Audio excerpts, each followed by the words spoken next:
மகிமையின் தேவன் இம்மட்டுமாய் எங்கள் மத்தியிலே துதிகளினாலும் ஸ்தோத்திரங்களினாலும் ஆராதனைகளினாலும் நீர் மகிமைப்பட்டபடினாலும் உமக்கு நன்றி. இப்பொழுதும் நீர் எங்களோடு கூட பேசுகிறதான ஒரு நேரம் ஆண்டவரே, உம்முடைய வார்த்தைகளை அனுப்புவீராக. ஆண்டவரே, வார்த்தையினால் புடமிடுவீராக, வார்த்தையினால் ஆசீர்வதிப்பீராக, வார்த்தையினால் எங்களை விருத்தியாக்குவீராக. உம்முடைய கிருபையுள்ள கரத்தில் எங்களை தாழ்த்துகிறோம். நீங்க பேசுங்க, நீங்க இடைபடுங்க. எங்கள் ஆண்டவர் இயேசு கிறிஸ்துவின் நாமத்தில் பிதாவே, அல்லேலூயா. ஆதியாகமத்தின் புஸ்தகம் 15ஆம் அதிகாரம் 18 முதல் 21 வசனத்துல, அந்நாளிலே கர்த்தர் ஆபிரகாமோடு உடன்படிக்கை பண்ணி எகிப்தின் நதி துவக்கி ஐப்ராத் என்னும் பெரிய நதி முட்டும் உள்ளதும் கேனியரும் கெனீசியரும் கத்மோனியரும் ஏத்தியரும் பெரிஷியரும் ரெப்பாமியரும் எமோரியரும் கானானியரும் கிர்காசியரும் எபூசியரும் என்பவர்கள் இருக்கிறதுமான இந்த தேசத்தை உன் சந்ததிக்கு கொடுத்தேன் என்றார். இது ஒரு ஆபிரகாமுக்கு சொல்லப்பட்டதான வாக்குத்தத்தம் அல்லது ஆசீர்வாதம், எப்படி வேணா வச்சுக்கலாம். ஆண்டவர் இதை ஆபிரகாமுக்கு சொன்னார் என்று சொல்லி பார்க்கிறோம். பொதுவாக இந்த வாக்குத்தத்தம் ஆசீர்வாதம் என்பது நமக்கு ஒரு பிரியமான ஒரு காரியம் இல்லையா? எந்த ஒரு காரியத்தை விட இந்த ஒரு ஆசீர்வாதமான வார்த்தை அப்படின்னு சொன்னா நமக்கு ரொம்ப இஷ்டம். ஆனா எது ஆசீர்வாதம் என்பதுதான் கேள்வி. இப்ப ஆசீர்வாதத்தை எல்லாரும் விரும்புகிறோம், எது ஆசீர்வாதம் என்பதுதான் கேள்வி. இந்த வசனம் சொல்லுகிறது, ஆபிரகாமுக்கு உனக்கும் உன் சந்ததிக்கும் இந்த தேசத்தை நான் உனக்கு கொடுத்தேன் அப்படின்னு சொல்றார். ஒரு வாக்குத்தத்தத்தை சுதந்திரிக்க வேண்டும் என்று சொன்னால் அதற்கு ஆண்டவர் சில வழிமுறைகளை வைத்திருக்கிறார். ஆண்டவர் வாக்கு பண்ணிடுவார், ஆண்டவர் வாக்கு பண்ணிடுறார். ஆண்டவர் பண்ணாமலாம் இல்லை, ஆண்டவர் வாக்கு பண்றார். ஆனால் அந்த வாக்கை நாம் எப்படி சுதந்திரிக்கிறோம், அதற்கான சில கிரியைகளை கர்த்தர் நம்மிடத்தில் எதிர்பார்க்கிறார். சில காரியங்களை கர்த்தர் நமக்கு சொல்றார். இந்த கடைசி காலத்துல இருக்கிற மிக மோசமான அல்லது தவறான உபதேசங்களில் ஒன்று என்னன்னா, நீங்க என்ன ஒண்ணுமே பண்ண வேண்டாம், கர்த்தர் உங்களுக்கு ஆசீர்வாதத்தை கொடுத்துருவாரு அப்படின்னு சொல்றாங்க. அப்படி எனக்கு தெரிஞ்சு வேதத்துல ஒன்று கூட இல்லை, ஒரு விஷயம் கூட கிடையாது. ஏன்னு சொன்னா எல்லாத்துக்கும் ஏதோ ஒரு கிரியையை கர்த்தர் நம்மிடத்தில் எதிர்பார்க்கிறார். நம்ம கிட்ட இல்லாம கர்த்தர் அதை செய்யறது இல்ல. கிரியை இல்லா விசுவாசம் செத்தது. சிலர் என்ன சொல்றாங்கன்னா, இல்ல கிருபையை கொண்டுதான் நம்ம ரட்சிக்கப்பட்டோம், கிருபையினால நிலைநிற்கிறோம், அப்படி இருக்கும்போது கிரியை அவசியம் இல்லை அப்படின்னு சொல்றாங்க. கிருபை கண்டிப்பாக, ஆனால் கிரியை நம்மிடத்துல கர்த்தர் எதிர்பார்க்கிறார். இப்ப ரட்சிப்பு கிருபையினால் வருகிறது, ஆனால் அதற்கான கிரியையை கர்த்தர் நடப்பித்திருக்கிறார். இயேசு சிலுவையை கொண்டு போகாம ரட்சிப்பு நமக்கு வந்திருக்காது. இயேசு கல்வாரிக்கு போகாம ரட்சிப்பு வந்திருக்காது. கிருபையினால வருதுன்னா அவர் கிருபையினால அவரே பரலோகத்துல இருந்து ரட்சிப்பு வந்துச்சுன்னா இல்ல, அவரை தந்தருளி இவ்வளவாய் உலகத்தில் அன்பு தேர்ந்தார். பிதாவே ஒரு கிரியை செய்ய வேண்டியிருக்கு, அவரை தந்தருளி அவர் சிலுவை பாடுகளை சுமக்க வேண்டியிருக்கிறது. அப்படியானால் எல்லாவற்றுக்கும் ஒரு கிரியை இருக்கிறது, கர்த்தர் எதிர்பார்க்கிறார். எனக்கு தெரிஞ்ச வேதத்துல கர்த்தர் சோம்பேறிகளை ஆசீர்வதிக்கிறதே கிடையாது. அது ஆவிக்குரிய சோம்பேறியா இருந்தாலும் சரி, உலக பிரகாரமான சோம்பேறியா இருந்தாலும் சரி. நான் ரட்சிக்கப்பட்டேன், நான் ஞானசானம் எடுத்துட்டேன், அதனால வீட்டுல மல்லாக்கப்படுத்து ஜோம் பண்ணிக்கிட்டே இருப்பேன், கர்த்தர் எனக்கு வானத்தை திறந்து கொட்டுவார்னா கொட்ட மாட்டார். யோசிச்சு பாருங்க, மன்னாவை கொடுக்குற ஆண்டவர் ஏன் அப்பமா கொடுக்கல? இல்லையா? மன்னா தானே போட்டாரு காலையில, அதுக்கு பதிலாக டெய்லி பிரெட்டாவே போட்டுடலாமே. பிரெட்டா, ஏன்னா இப்போ எலியாவுக்கு அப்படித்தானே கொண்டாந்து கொடுத்தாரு, அப்பமும் தண்ணீர் தானே கொண்டாந்து கொடுத்தாரு, தள்ளில் சுடப்பட்ட அடை அப்படித்தானே இருக்கு. டெய்லி காலையில போனா வெறும் பிரெட்டாவே இருந்தா எவ்வளவு ஈஸியா இருக்கும். ஏன் மன்னாவா கொடுக்கிறாரு? அதை கொண்டாந்து இடித்து பிழிந்து நம்ம என்ன செய்ய வேண்டியிருக்குது? சாப்பிட வேண்டியிருக்கிறது. நம்ம இடத்துல ஒரு கிரியை கர்த்தர் எதிர்பார்க்கிறார். சரி, போடுற ஆண்டவர் அப்படியே பொத்துக்கிட்டு கூடாரத்துக்குள்ளேயே போட்டிருக்கலாமே, ஏன் நீ போய் காலையில எடுங்கிறாரு? ஒரு கிரியை கர்த்தர் எதிர்பார்க்கிறார். இன்னைக்கு இந்த கிரியை அப்படிங்கறத அவங்க அதான் வசனமும் சொல்லுது, ரட்சிப்பு வருகிறது கிருபையினாலே, ஆனால் அது பூரணப்படுவது என்பது நம்ம கையில தான் இருக்கிறது. அப்படிதான் வசனம் சொல்லுது, உங்கள் ரட்சிப்பு பூரணப்பட பிரயாசப்படுங்கள், அனுதினமும் ரட்சிக்கப்பட பிரயாசப்படுங்கள் அப்படின்னு. முடிவு பரியந்தம் நிலைநிற்கிறவனே ரட்சிக்கப்படுவான். அப்ப கண்டிப்பாக நம்ம இடத்துல கர்த்தர் என்ன செய்யறாரு? ஒரு கிரியை எதிர்பார்க்கிறார். அப்ப எல்லா வாக்கு தத்தத்துக்கும் ஆண்டவர் இடத்துல இருந்து ஒரு கிரியை எதிர்பார்க்கப்படுகிறது. ஒரு வாக்கு தத்தத்தை சுதந்திரிப்பதற்கு, ஆசீர்வாதம் கொடுப்பதற்கு எல்லாத்துக்கும் இருக்கு. இப்ப கர்த்தர் உங்களுக்கும் வாக்கு பண்ணியிருப்பாரு, சொல்லி இருப்பாரு, நிறைய காரியங்கள் ஆண்டவர் வாழ்க்கையில செய்யறேன்னு சொல்லியிருப்பாரு. ஆனால் அதற்குரியதான ஒரு இடம், எனக்கு ரொம்ப ஆச்சரியப்பட்ட இடம் என்னன்னு கேட்டீங்கன்னா, ஆண்டவர் ஆபிரகாமை பார்த்து சொல்லுவாரு, நான் குறிக்கிற மலையிலே போய் ஈசாக்க பலி கொடுக்க முடியுமா? கர்த்தர் குறித்த இடத்திற்கு ஆபிரகாம் வந்தார் அப்படின்றது. சரி, அவர் தான் அப்படி செஞ்சாருன்னு பார்த்தா சீஷர்களை வர சொல்றாரு. 28ஆம் அதிகாரம் மத்தேயுல சீஷர்களை வர சொல்றாரு. எங்க வர சொல்றாருன்னு கேட்டீங்கன்னா, என் சகோதரர்களை நான் குறித்த மலைக்கு வர சொல்லு அப்படின்பார். இந்த பர்டிகுலர் பிளேஸ், ஒரு இடத்துக்கு வர சொல்றாரு. ஏன் அவங்க இருக்கிற இடத்துக்கே அவங்க போய் பேசலாமே? அப்படின்னா கர்த்தர் அவங்க அங்க வரணும் என்று என்ன செய்யறாரு? எதிர்பார்க்கிறார். அதுதான் கிரியை. அவர் இருக்கிற இடத்துக்கு வந்து பேசுற ஆண்டவர் சில நேரத்துல அவர் குறிக்கிற இடத்துக்கு வர சொல்றார். அந்த மாதிரி கர்த்தர் நம்ம கிட்ட சில கிரியை எதிர்பார்ப்பார், இல்லாம அது நடக்காது. ஆண்டவர் சொல்லிட்டாருங்க, நடக்கும் இல்ல, ஏதோ ஒன்றை நம்ம கிட்ட எதிர்பார்ப்பார். அப்ப நான் காண்பிக்கும் தேசத்துக்கு போ, உன் பெயரை பெருமைப்படுத்துவேன். போகாம அந்த பேர் என்ன ஆகாது? பெருமைப்படாது. நீங்க தான் பெருமைப்படுத்த போறீங்களே, நான் பாபிலோன்லயே இருந்துக்கிறேன் அப்படின்னு சொன்னா ஆகாது. கர்த்தர் சொல்ற இடத்துக்கு போகணும். அப்போ அந்த கிரியை வெரி இம்பார்ட்டன்ட். இப்ப ஆண்டவர் ஆபிரகாமுக்கு ஒரு வாக்கு பண்ணுகிறார், உனக்கும் உன் சந்ததிக்கும் இந்த தேசத்தை நான் கொடுத்தேன் அப்படின்னு சொல்றார். அதுக்கு ஆண்டவர் சில காரியங்களை கொடுக்கிறார், சில காரியங்களை சொல்லுகிறார். இப்போ அந்த ஆசீர்வாதம் நமக்கு உண்டு. ஆபிரகாமுடைய ஆசீர்வாதம் நமக்கு உண்டு. வாசிங்க கலாத்தியர்கள் எழுதின நிருபம் 3ஆம் அதிகாரம் 14வது வசனத்தை வாசிங்க. 3:14 வாசிங்க. ஆபிரகாமுக்கு உண்டான ஆசீர்வாதம் கிறிஸ்து இயேசுவினால் புறஜாதிகளுக்கு வரும்படியாகவும், நல்லா கவனிங்க, புறஜாதிகளுக்கு வரும்படியாகவும் ஆவியை குறித்து சொல்லப்பட்ட வாக்குத்தத்தத்தை நாம் விசுவாசத்தினாலே பெரும்படியாகவும் இப்படி ஆயிற்று. ஆபிரகாமுக்கு உண்டான ஆசீர்வாதம் கிறிஸ்து இயேசுவினால் புறஜாதிகளுக்கு வரும்படி நமக்கு. அப்ப ஆபிரகாம் கிட்ட சொல்லப்பட்ட எல்லா ஆசீர்வாதங்களும் என்ன செய்யும்? நமக்கும் வரும். அது நமக்கு தான் வரும். பல நேரத்துல இந்த ஆசீர்வாதத்தை குறித்ததான ஒரு சந்தேகம் இருக்கு. ஒருவேளை நான் கொண்டு வந்ததுக்கு ஆண்டவர் வேற ஒரு காரியத்தை சொல்றாரு, அதோட சேர்க்கிறாரு, நான் அதையும் உங்களுக்கு சொல்றேன். அப்போ ஆபிரகாமுக்கு உண்டான ஆசீர்வாதம் புறஜாதிக்கு வரும்படியாக அப்படின்னு இருக்கு. இந்த ஆபிரகாமுடைய ஆசீர்வாதம் முதல்ல என்ன? இப்ப சுதந்திரிக்கிறத பத்தி நம்ம அடுத்து பேசுவோம். எப்படி சுதந்திரிக்கலாம், நான் வந்தது எப்படி சுதந்திரிக்கலாம்ன்றத சொல்றதுக்கு தான். ஆனால் இப்போ இந்த ஆபிரகாமுடைய ஆசீர்வாதம் அப்படின்னா முதல்ல என்ன அப்படின்னு நமக்கு தெரியணும். பாருங்களேன், தெரிஞ்சுட்டு அதுக்கப்புறமா, ஏன்னா நிறைய நேரத்துல இந்த வசனத்தை நம்ம தவறா புரிஞ்சுக்கிட்டோமோ, அல்லது இந்த வசனம் நமக்கு தவறாக ப்ரொஜெக்ட் ஆயிடுச்சோ அப்படின்னு நான் நினைக்கிறேன். இந்த ஒரு வசனத்தை வச்சுக்கிட்டு ஆபிரகாமுடைய ஆசீர்வாதத்தை கர்த்தர் நமக்கு தருவார்னு சொல்லி பணத்தை, ஆஸ்திய, சம்பாத்தியத்தை, இடம் கொண்டு போகாத மட்டும், பூமி தாங்காத மட்டும் இப்படிலாம் சொல்றாங்க. ஆனால் இதைத்தான் வேதம் சொல்லுதா? இதை குறித்து தான் ஆண்டவர் சொல்லி இருக்கிறாரா அப்படின்னு கேட்டீங்கன்னா, முதலாவது ஆண்டவர் ஆபிரகாமை எங்க ஆசீர்வதிக்கிறாருன்னு பாருங்களேன். வாசிங்க ஆதியாகமத்தின் புத்தகம் 12ஆம் அதிகாரம் 2வது வசனம் வாசிங்க. நான் உன்னை பெரிய ஜாதியாக்கி உன்னை ஆசீர்வதித்து உன் பேரை பெருமைப்படுத்துவேன். இதுதான் கர்த்தர் கொடுக்கிற ஃபர்ஸ்ட் ஆசீர்வாதம். முதல் ஆசீர்வாதம் கர்த்தர் சொல்றது, நான் உன்னை ஆசீர்வதித்து உன் பேரை பெருமைப்படுத்துவேன். இப்ப இந்த சொல்லும் போது அவர் பேர் என்ன? இத சொல்லும் போது அவருடைய பேர் என்ன? ஆபிராம். ஆபிரகாம் கிடையாது. ஆபிரகாம் என்று மாறுறது 17ஆம் அதிகாரத்துல தான் மாறுது. இத சொல்லும் போது உன் பேரை பெருமைப்படுத்துவேன் ஆண்டவர் சொல்லும் போது அவர் பேர் என்னவா இருக்கு? ஆபிராம் அப்படின்னு இருக்கு. இந்த ஆபிராம் அப்படிங்கிற பேர் இன்னைக்கு உலகம் முழுக்க இருக்கா? ஆபிரகாம் இருக்கா? ஏன் அந்த ஆபிராம் என்ற பேர் இல்ல? உன் பேரை பெருமைப்படுத்துவேன் கர்த்தர் சொன்னது ஆபிராம் சொல்ற இடத்துலதான். அவர் ஆபிராமை நோக்கி, அந்த இடத்துல வசனம் இருக்குது, கர்த்தர் ஆபிராமை நோக்கி. அந்த வசனம் என்ன சொல்றது? 12:2. நான் உன்னை பெரிய ஜாதியாக்கி உன்னை ஆசீர்வதித்து உன் பேரை பெருமைப்படுத்துவேன். அத சொல்லும் போது 1வது வசனம் சொல்லுது கர்த்தர் ஆபிராமை நோக்கி. அப்படின்னா ஆபிராம்ங்கிற பேரை பார்த்து தான் கர்த்தர் சொல்றாரு. இப்ப ஆபிரகாமுக்கு ஆபிராமுக்கு உள்ள வித்தியாசம் அப்புறம் பாத்துக்கலாம். ஆனால் இந்த ஆபிராம்ங்கிற பேர் இன்னைக்கு உலகம் முழுக்க இல்ல. வைக்கிற அத்தனை பேர் எதுதான் வைக்கிறோம்? ஆபிரகாம் அப்படின்னு தான் வைக்கிறோம். ஆபிராம் என்பதற்கு மேலான தகப்பன், ஹை ஃபாதர் அப்படின்னு அர்த்தம். ஆபிரகாம் என்பதற்கு ஃபாதர் ஆஃப் மெனி நேஷன்ஸ், ஜாதிகளின் தகப்பன் அப்படின்னு அர்த்தம். அப்ப இந்த ஆபிராம்ங்கிற பேரை சொல்லும் பொழுது உன் பேரை பெருமைப்படுத்துவேங்கிற பேரு இன்னைக்கு எங்கேயுமே யாருக்கும் வைக்கப்படுகிறது இல்லை. பெரும்பாலும் எல்லாம் ஆபிரகாம் தான் வைக்கிறோம்.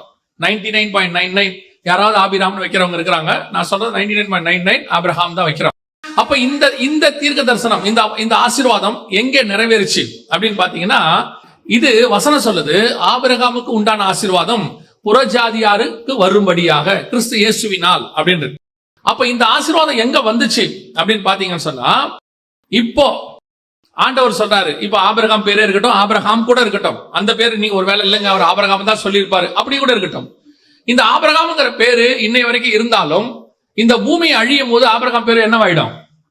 அழிஞ்சு போயிடும். பழைய வானமும் பழைய பூமியும் ஒளிஞ்சு போகும்போது இதுவும் ஒளிஞ்சிடும். ஆனா ஒளியாத அந்த ஒரு நாமம் இருக்கு. என்னன்னு கேட்டீங்கன்னா, ஆண்டவர் சபையை பார்த்து சொல்றாரு, ஜெயம் கொள்ளுகிறவன் எவனோ அவனை, அவனுடைய பெயரை என் பிதாவுக்கு முன்பாக அறிக்கையிடுவேன். உன் பேரை பெருமைப்படுத்துவேன்ங்கிறது எங்க இருக்குது? மனுஷனுக்கு முன்பாக படுத்துறது இல்ல. இப்படி எடுத்துக்கோங்க. ஆபிரகாம் பேரு ஆபிரகாமுக்கு அப்புறம் பைபிள்ல யாருக்கு இருக்கு? ஆபிரகாம்ங்கிற பேரு ஆபிரகாமுக்கு அப்புறம் பைபிள்ல யாருக்கு இருக்கு? புதிய ஏற்பாடு முடிகிற வரைக்கும் யாருக்கும் இல்ல. அப்படிதானே? 4000 வருஷமா பைபிள்ல வேற யாருக்குமே அந்த பேர் வைக்கப்படல. நம்ம வைக்கிறோம், அது வேற விஷயம். அங்க வைக்கப்படல. இப்ப இந்த உலகம் அழியும் போது அந்த பேரும் அழிஞ்சிரும். ஆனா வசனம் சொல்லுது, உன் பேரை நான் எங்க பெருமைப்படுத்துவேன்னா இங்க இல்ல, இந்த பூமியில பெருமைப்படுத்துறது பெரிய விஷயமே இல்ல. உலகத்தான் பேர் கூட பெருமையாச்சு. அலெக்சாண்டர் பேர் இன்னைக்கு வரைக்கும் இருக்கு, அப்படிதானே? மகா அலெக்சாண்டர், அவர் கிமு 3ஆம் நூற்றாண்டுல வாழ்ந்தவர். இன்னைக்கு வரைக்கும் அவர் பேர் இருக்கா இல்லையா? அவர் பிலீவரே கிடையாது. நான் சொல்ல புரியுதா? எத்தனையோ நான் பிலீவர் பேர் கூட என்ன இருக்கு பூமியில, பெருசா தான் இருக்குது. அப்ப கர்த்தர் உண்மையிலே உன் பேரை பெருமைப்படுத்துவது எங்கன்னா இங்க இல்ல, பிதாவுக்கு முன்பாக நம்முடைய பேரை கர்த்தர் பெருமைப்படுத்துவார். அதுதான் உன் பேரை நான் பெருமைப்படுத்துவேன். எங்க சொல்வாரு? ஜெயம் கொள்ளுகிறவன் எவனோ அவனுடைய நாமத்தை என் பிதாவுக்கு முன்பாக நான் அறிக்கையிடுவேன். அங்க போய் பிதா கிட்ட சொல்வாரா, இந்த பயதா ஆண் நமக்காக இவ்வளவு காரியங்கள் பூமியில செஞ்சான், நமக்காக இவ்வளவு காரியத்தை செஞ்சுட்டு. இதை அவர் சொல்லும் போது டோட்டல் ஹெவனும் கவனிக்கும். ஏன்னா இயேசு பேசுறாருன்னா ஹெவன் கவனிக்கும். கோடான கோடி தூதர்களுக்கு முன்பாக, பரிசுத்தவான்களுக்கு முன்பாக, பிதாவுக்கு முன்பாக, அந்த இடத்துல உங்க பேரையோ என் பேரையோ கர்த்தர் பெருமைப்படுத்துவார். இதுதான் அவனுக்கு உண்டான ஆசீர்வாதம், இயேசுவின் வழியாய் புறஜாதிக்கு வர்றது. இப்ப புரியுதா? ரெண்டாவது அவர் சொல்றாரு 14ஆம் அதிகாரத்துல அப்பமும் ரசமும் கொண்டு வந்து அவர் கொடுப்பார். உங்களுக்கு தெரியும், 18-19 வசனம் வாசிங்க. 14-18-19. அப்பமும் திராட்சை ரசமும் கொண்டு வந்து அவனை ஆசீர்வதித்து வானத்தையும் பூமியும் உடையவராகிய உன்னதமான தேவனுடைய ஆசீர்வாதம் ஆபிரகாமுக்கு உண்டாவதாக. நல்ல கவனிங்க, இந்த கம்யூனியன் ரெண்டாவது, இந்த ஆசீர்வாதமும் ஒரு ஆபிரகாமுடைய சந்ததி ஆகிய இஸ்ரவேலர்களுக்கு போகவே இல்லை. இது நின்னு போச்சு. அது திருப்பி இயேசு கிறிஸ்து எடுத்து புறஜாதியராகிய உங்களுக்கும் எனக்கும் தான் கொடுத்திருக்கிறார். வசனம் சொல்லுது, உங்களுக்கு ஒப்புவித்ததை கர்த்தரிடத்தில் பெற்றுக்கொண்டேன். அப்ப கம்யூனியன் யாருக்கு வந்துச்சு? யாருக்கு வந்துச்சு? புறஜாதியாருக்கு, கொரிந்தியருக்கு தான் எழுதப்படுது. அப்படின்னா என்ன அர்த்தம்? ஆபிரகாமுக்கு கொடுக்கப்பட்ட அந்த ஆசீர்வாதம், அப்பமும் ரசமும் கிறிஸ்து இயேசுவின் வழியாக, ஆண்டவர் வழியாக புறஜாதியாக நமக்கு அது வந்திருக்கிறது. இந்த ஆசீர்வாதமும் நமக்கு தான் வந்துச்சு. மூணாவது 22ஆம் அதிகாரம் 17வது வசனம். நல்ல கவனிங்க, இந்த வசனம் சொல்லுது, உன் சந்ததி வானத்து நட்சத்திரத்தை போல. இதே காரியத்தை சொல்லும் போது 15:5 என்ன சொல்றாரு பாருங்க. 15:5 அவர் அவனை வெளியே அழைத்து, நீ வானத்தை அண்ணார்ந்து பார், நட்சத்திரங்களை என்ன உன்னாலே கூடுமானால் அவைகளை எண்ணு என்று சொல்லி, பின்பு அவனை நோக்கி, உன் சந்ததி இவ்வண்ணமாய் இருக்கும் என்றார். நல்ல கவனிங்க, இது மூணாவது ஆசீர்வாதம். இது என்ன ஆசீர்வாதம்? உன் சந்ததி எண்ணி முடியாததாக இருக்கும் அப்படின்னு இருக்கு. சரி, இந்த ஆசீர்வாதம் இஸ்ரவேலுக்குரியதா அப்படின்னு பாத்தீங்கன்னா, வெளிப்படுத்தல் 7ஆம் அதிகாரம் 1 முதல் 8 வசனத்துல கடைசியா ஆயிடவர் அரசாட்சியில இருக்க போகிற இஸ்ரவேலுடைய எண்ணிக்கையை எண்ணிடுவார் ஆண்டவர். ஒவ்வொரு கோத்திரத்திலிருந்தும் 12,000 12,000 12,000 இருக்கும். 12 கோத்திரத்திலிருந்து 1,44,000 பேரை பத்தி 7ஆம் அதிகாரம் 1 முதல் 8 வசனத்துல இருக்கும். அப்படின்னா இஸ்ரவேலுடைய கோத்திரத்தை எண்ணியாச்சு. எண்ணி முடியாததாக இருக்கும் அப்படிங்கிறது எண்ணப்பட்டு விட்டது. எங்கன்னா வெளிப்படுத்தல் 7:1 முதல் 8ல. அப்போ உன் சந்ததி வானத்து நட்சத்திரத்தை போல எண்ணி முடியாதாக இருக்கும் சொன்னது யார பத்தினா, அதே வெளிப்படுத்தல் 7ஆம் அதிகாரம் 9ஆம் வசனத்துல, இவைகளுக்கு பின்பு நான் பார்த்த போது சகல கோத்திரத்திலிருந்தும் ஜாதிகளிலிருந்தும் பாஷைக்காரிலிருந்தும் மீட்கப்பட்டதும் ஒருவரும் எண்ணக்கூடாததுமாகிய திரளான கூட்டமாகிய திரளான கூட்டமாகிய ஜனம், இவர்கள் யார் என்று சொல்ல கேட்டேன். பின்னாடி கீழே இருக்குது, இவர்கள் ஆட்டுக்குட்டியின் ரத்தத்தினால் தங்கள் வஸ்திரங்களை தோய்த்து வெளுத்தவர்கள். இதுவும் புறஜாதியாரை குறித்து, உங்களை குறித்தும் என்னை குறித்து தான் சொல்லப்பட்டிருக்கிறது. ஆபிரகாமுக்கு உண்டான ஆசீர்வாதம் இயேசு கிறிஸ்துவின் வழியாக புறஜாதியாருக்கு வந்துடுச்சு. எல்லா ஆசீர்வாதமும் ஆபிரகாமுக்கு சொன்னது உங்களையும் என்னையும் நினைச்சுதான் கர்த்தர் சொன்னார். அது புறஜாதியாருக்கு என்று சொல்லப்பட்டது. எண்ணி முடியாத ஒரு பெரிய கூட்டம். அப்பமும் ரசமும், பேரை பெருமைப்படுத்துவேன், எதெல்லாம் ஆபிரகாமுக்கு ஆசீர்வாதம் கர்த்தர் சொன்னாரோ அதெல்லாம் சுதந்திரிச்சது நம்ம கூட்டம், நம்மளதான் இருக்குது. இன்னைக்கு நிறைய பேர் இதை ஸ்பிரிச்சுவல் பிளெஸிங்கா பார்க்காம உலக பிளெஸிங்கா பாக்குறாங்க. Worldly blessing. ஆண்டவர் எண்ணி முடியாத கூட்டமா இருக்கும்னு சொன்னாரு. அப்புறம் வந்துட்டு உனக்கு இந்த தேசத்தை கொடுப்பேன்னு சொன்னாரு. எதை வேணா எடுத்துக்கோங்க. இந்த தேசத்தை பத்தி பேசினா அந்த தேசமான்னு பாத்தீங்கன்னா பூமிக்குரிய தேசத்தை பத்தி இருக்காது. அது வசனம் சொல்லும், பரலோகத்தை பத்தி இருக்கும். எல்லாமே ஆபிரகாமின் ஆசீர்வாதம் அப்படின்னு ஆண்டவர் சொல்றது அத்தனையுமே புறஜாதியாருக்கு கொடுக்கப்படுகிறது. உங்களுக்கும் எனக்குமான ஒரு ஆசீர்வாதமாக இருக்கிறது. அப்படின்னா இதை சுதந்திரிப்பது எப்படி? இப்ப புரிஞ்சுக்கோங்க, ஆசீர்வாதம் என்பது நாட் அபவுட் மெட்டீரியல், இது ஃபுல்லி பேஸ்ட் ஆன் ஸ்பிரிச்சுவல். அப்போ உலக பிரகாரம் ஆசீர்வாதம் கிடையாதா அப்படின்னு கேட்டீங்கன்னா, வசனம் தெளிவா சொல்லுது, முதலாவது தேவனுடைய ராஜ்யத்தையும் அவர் நீதியையும் தேடுங்கள், பின்பு இவை யாவும் உங்களுக்கு கூட கொடுக்கப்படும். தானா வரும். இதை நீங்க கேட்க வேண்டிய அவசியமே இல்ல. இப்ப என்ன சொல்றோம்? இல்ல கேளுங்கள் அப்பொழுது உங்கள் சந்தோஷம் நிறைவா இருக்கும்படி உங்கள் பரமபிதா கொடுப்பாருன்னு இருக்குது. எதை பத்தி இருக்குதுன்னு பாருங்க. நீங்கள் கேளுங்கள், அதுக்கு முன்னாடி ஆண்டவர் சொல்றாரு, மீன் கேட்டால் பாம்பை தருவாரோ, எல்லாத்தையும் சொல்லிட்டு நீங்கள் கேளுங்கள் அப்பொழுது உங்கள் பரமபிதா தருவாரு. எதை பத்தி தருவாரு? லூக்கால சொல்லுது, நீங்கள் கேளுங்கள் உங்கள் சந்தோஷம் நிறைவா இருக்கும்படி பரமபிதா பரிசுத்த ஆவியை தருவாருன்னு.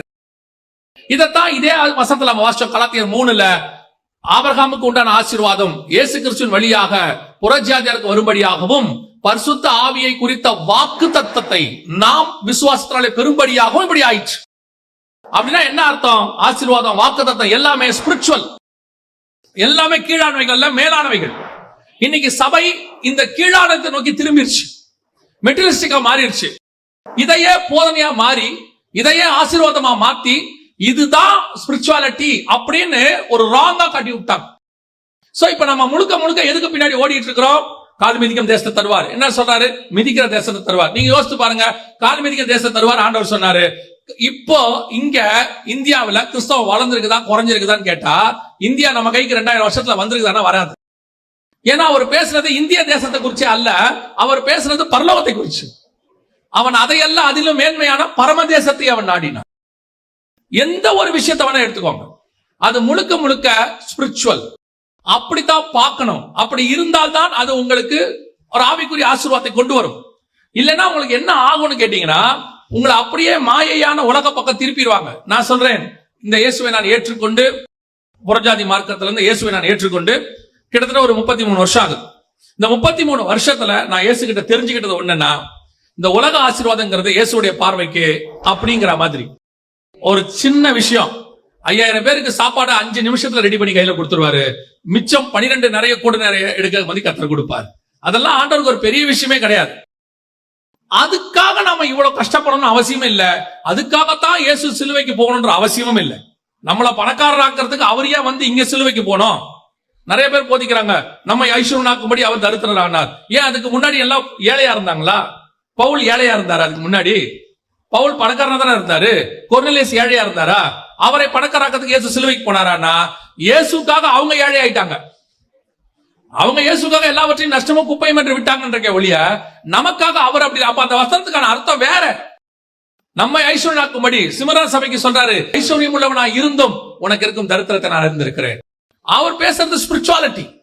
இன்னைக்கு சபை வசனத்தை ஸ்பிரிச்சுவலா பார்க்காம லிட்டரலா அப்படியே எடுத்துக்கிச்சு. அதனுடைய விளைவு என்ன ஆயிருச்சு? ஸ்பிரிச்சுவல் வெளிப்பாடு கிடைக்காம போயிருச்சு சர்ச்சுக்கு. சபை பூமிக்குரியதை நோக்கியே ஓடுது, இதுக்கு பின்னாடியே இருக்கு. அதனுடைய விளைவாக ஆவிக்குரிய ஆசீர்வாதத்தை சுதந்திரிக்கவே முடியல கடந்த 30-40 வருஷமா. அதுக்கு முன்னாடி அப்படி இல்ல. இதுக்கு முன்னாடி இருந்த பரிசுத்தவான்கள் ஸ்பிரிச்சுவாலிட்டி தான் கான்சென்ட்ரேட் பண்ணாங்க, வேர்ல்ட்லியா கான்சென்ட்ரேட் பண்ணல. அவங்க முழுக்க முழுக்க ஸ்பிரிச்சுவாலிட்டி கான்சென்ட்ரேட் பண்ணாங்க. வேர்ல்ட்லியாவும் கர்த்தர் அவங்களை ஆசீர்வதிச்சார், பிளஸ் பண்ணார். என்ன வேணுமோ அதை கர்த்தர் கொடுத்தார். அவங்கள ஒன்னும் ஆண்டவர் கொடுக்காமலாம் விடல. இன்னைக்கு நீங்க எதுக்கு பின்னாடி ஓடுறீங்க? உங்களுக்கு 23ஆம் சங்கீதம் தெரியும் நினைக்கிறேன். என் ஜீவனுள்ள நாளெல்லாம் நன்மையும் கிருபையும் என்னை தொடரும். அதோட அர்த்தம் என்னன்னா, கர்த்தர் மேய்க்கிற இடத்துல நான் மேய்ஞ்சிக்கிட்டே இருப்பேன், நன்மையும் கிருபையும் பின்னாடி வந்துகிட்டே இருக்கும் அர்த்தம். அவ்வளவுதான். இன்னைக்கு நீங்க என்ன பண்றோம்? நாம எல்லாரும் நன்மையை கிருபையை தேடி ஓடிட்டு இருக்கிறோம். கர்த்தர் பின்னாடி வரமாட்டார். கர்த்தர் சொல்ற இடத்துல நம்ம மேய்ஞ்சிக்கிட்டே இருந்தோம்னா நன்மையும் கிருபையும் பின்னாடி தானா வரும். அந்தந்த காலகட்டத்தில் அது தானா வரும். நம்ம கேட்க வேண்டியதே இல்ல. அப்பப்போ என்னென்ன வேணுமோ அதை ஆண்டவர் கொடுத்து ஆசீர்வதிக்க வல்லமை உள்ளவராய் இருக்கிறார். அல்லேலூயா. அப்ப நம்முடையதான தேவை என்ன? அதுதான் எது உண்மையான ஆசீர்வாதம், அதை நீங்க புரிஞ்சுக்கணும். இப்போ அந்த மெய்யான ஆசீர்வாதத்தை பற்றி இப்போ உங்களுக்கு புரிஞ்சிருக்கும். ஆபிரகாமுக்கு ஆண்டவர் எதெல்லாம் சொன்னாரோ எல்லாமே எதை பத்தி இருக்குது? ஸ்பிரிச்சுவாலிட்டி, மேலானவைகளை குறித்து இருக்கு. இப்ப இங்க ஆண்டவர் ஒரு வார்த்தை சொல்றாரு. ஆதியாகமத்தின் புஸ்தகம் 15ஆம் அதிகாரம் நான் வாசிச்ச வசனத்துல, நீ இருக்கிற இந்த தேசத்தை, இந்த பூமியை உனக்கும் உன் சந்ததிக்கும், இந்த தேசத்தை உன் சந்ததிக்கு கொடுத்தேன் என்றார். இதை சுதந்திரிப்பதற்கு, இந்த தேசத்தை சுதந்திரிப்பதற்கு ஆபிரகாம் என்னென்னலாம் செய்தார், ஆண்டவர் என்ன காரியம் சொல்றாரு, அவர் சந்ததி என்ன செஞ்சுச்சு, அதைத்தான் நாம இன்னைக்கு பார்க்க போகிறோம். ஆக்சுவலா இதுதான் நீங்க உங்களோட கூட பேச வேண்டியதான மிக முக்கியமான செய்தியாக இருந்துச்சு. என்ன எப்படி சுதந்திரிப்பதற்கு அவர்கள் என்ன செய்தார்கள் அப்படின்னு சொன்னா, முதலாவது வாசிங்க ஆதியாகமத்தின் புஸ்தகம் 13ஆம் அதிகாரம் 17வது வசனத்தை வாசிங்க. நீ எழுந்து தேசத்தின் நீளமும் அகலமும் எம்மட்டோ அம்மட்டும் நடந்து திரி, உனக்கு அதை தருவேன் என்றார். உனக்கு அதை தருவேன் என்றார். நல்ல கவனிங்க. முதலாவதாக ஆண்டவர் தேசத்தை சுதந்தரிப்பதற்கு கர்த்தர் கொடுக்கிற ஃபர்ஸ்ட் வேலை என்ன அப்படின்னா, நீ தேசத்தின் நீளம் அகலம் எந்த மட்டோ அந்த மட்டும் நடந்து திரி, அதை நான் உனக்கு தருவேன் என்றார். அப்ப நல்லா புரிஞ்சுக்கொள்ளுங்க, ஆண்டவர் உங்களுக்கு வாக்கு பண்ணினதுக்கு முதலாவது நாம் செய்ய வேண்டியது என்ன அப்படின்னு கேட்டீங்கன்னா, நடந்து திரி அப்படின்னு சொல்றாரு. காட் நம்ம கிட்ட ஒரு கிரியை எதிர்பார்க்கிறான்னு சொன்ன இல்லையா, அதுல ஃபர்ஸ்ட் பாயிண்ட் நடந்து திரி. நீங்கள் அதுக்கு செய்ய வேண்டிய ஒரு வேலை இருக்கு. இதுல ரொம்ப ஆச்சரியப்படுற ஒரு விஷயம் இருக்கு. நான் அந்த வசனத்தை வாசிக்கும் போது ரொம்ப ஆச்சரியமா எனக்கு இருந்துச்சு. அதை நீங்க தொடர்ந்து வாசிங்க. தேசத்தின் நீளம் அகலம் மட்டும் அந்த மட்டும் நடந்து திரி, அதை நான் உனக்கு தருவேன் என்றார். இப்ப கர்த்தர் என்ன பண்றாரு, அதனுடைய எல்லைகளை சொல்றாரு. அது எல்லை என்ன அப்படின்னு ஆண்டவர் சொல்றாரு. 15ஆம் அதிகாரம் 18வது வசன வாசி. அந்நாளில் கர்த்தர் ஆபிரகாமுடைய உடன்படிக்கை பண்ணி எகிப்தின் நதி துவக்கி ஐபிராத் நதி என்னும் பெரிய நதி மட்டும் உள்ளதும். இப்போ ஒரு எல்லையை குறிக்கிறார். எகிப்தின் நதி துவக்கி ஐபிராத், யூப்ரட்டிஸ் அண்ட் நைல் ரிவரையும் யூப்ரட்டிஸையும் எல்லையா குறிக்கிறார். ரெண்டு பக்கம் குறிக்கிறார். ஆனா இவர் இருக்கிறது உங்க புரிதலுக்காக சொல்றேன், யூப்ரட்டிஸ்ங்கிறது ஈராக்ல இருக்கு, நைலுங்கிறது ஈஜிப்ட்ல இருக்கு. ஆனா இவர் இருக்கிறது இஸ்ரேலுக்குள்ள உட்கார்ந்து இருக்கிறாரு.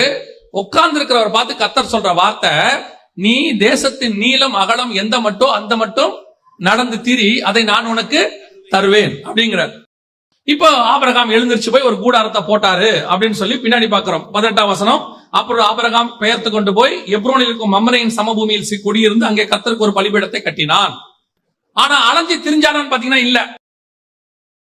அலைஞ்சு திரிஞ்சானான்னு பார்த்தா இல்ல. ஆனா வசனம் சொல்லுது, ஐபிராத் நதி துவக்கி எகிப்து நதி வரைக்கும். இது எங்க எப்போ இந்த வாக்குத்தத்தம் நிறைவேறுச்சு, எப்படி இவர் கால்குலேட் பண்றாரு, எப்படி கொடுத்தாரு அப்படின்னு பாத்தீங்கன்னு சொன்னா, ஏன் இவர் ஐபிராத் நதியை பிக்ஸ் பண்றாரு? ஐபிராத் நதி மட்டும் அப்படின்ற யூப்ரட்டிஸ் ஏன் அதை பிக்ஸ் பண்றாரு அப்படின்னு கேட்டீங்கன்னா, வாசிங்க அப்போஸ்தலர் நடபடிகள் 7ஆம் அதிகாரம் 2ஆம் வசனம் வாசிங்க. அதற்கு அவன், சகோதரரே பிதாக்களே கேளுங்கள், நம்முடைய பிதாவாகிய ஆபிரகாம் காரானூரிலே குடியிருக்கிறதற்கு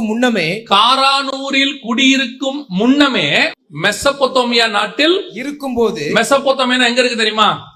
மெசபொத்தோமியா ஈராக். மெசபொத்தோமியா தான் ஈராக். அப்படின்னா என்ன அர்த்தம்னா, 2 நதிகளுக்கு உட்பட்ட இடம் அப்படிங்கிறதுக்கு பேர் தான் மெசபொத்தோமியாம்பாங்க. 3 பக்கம் தண்ணி இருந்தா அதுக்கு பேரு தீபகற்பம்பாங்க. சுத்தி தண்ணி இருந்தா அதுக்கு பேரு தீவும்பாங்க. 2 பக்கம் தண்ணி இருந்து நடுவுல லேண்ட் இருந்தா அதுக்கு மெசபொத்தோமியாம்பாங்க. இது வந்து பாபிலோனிய வார்த்தை.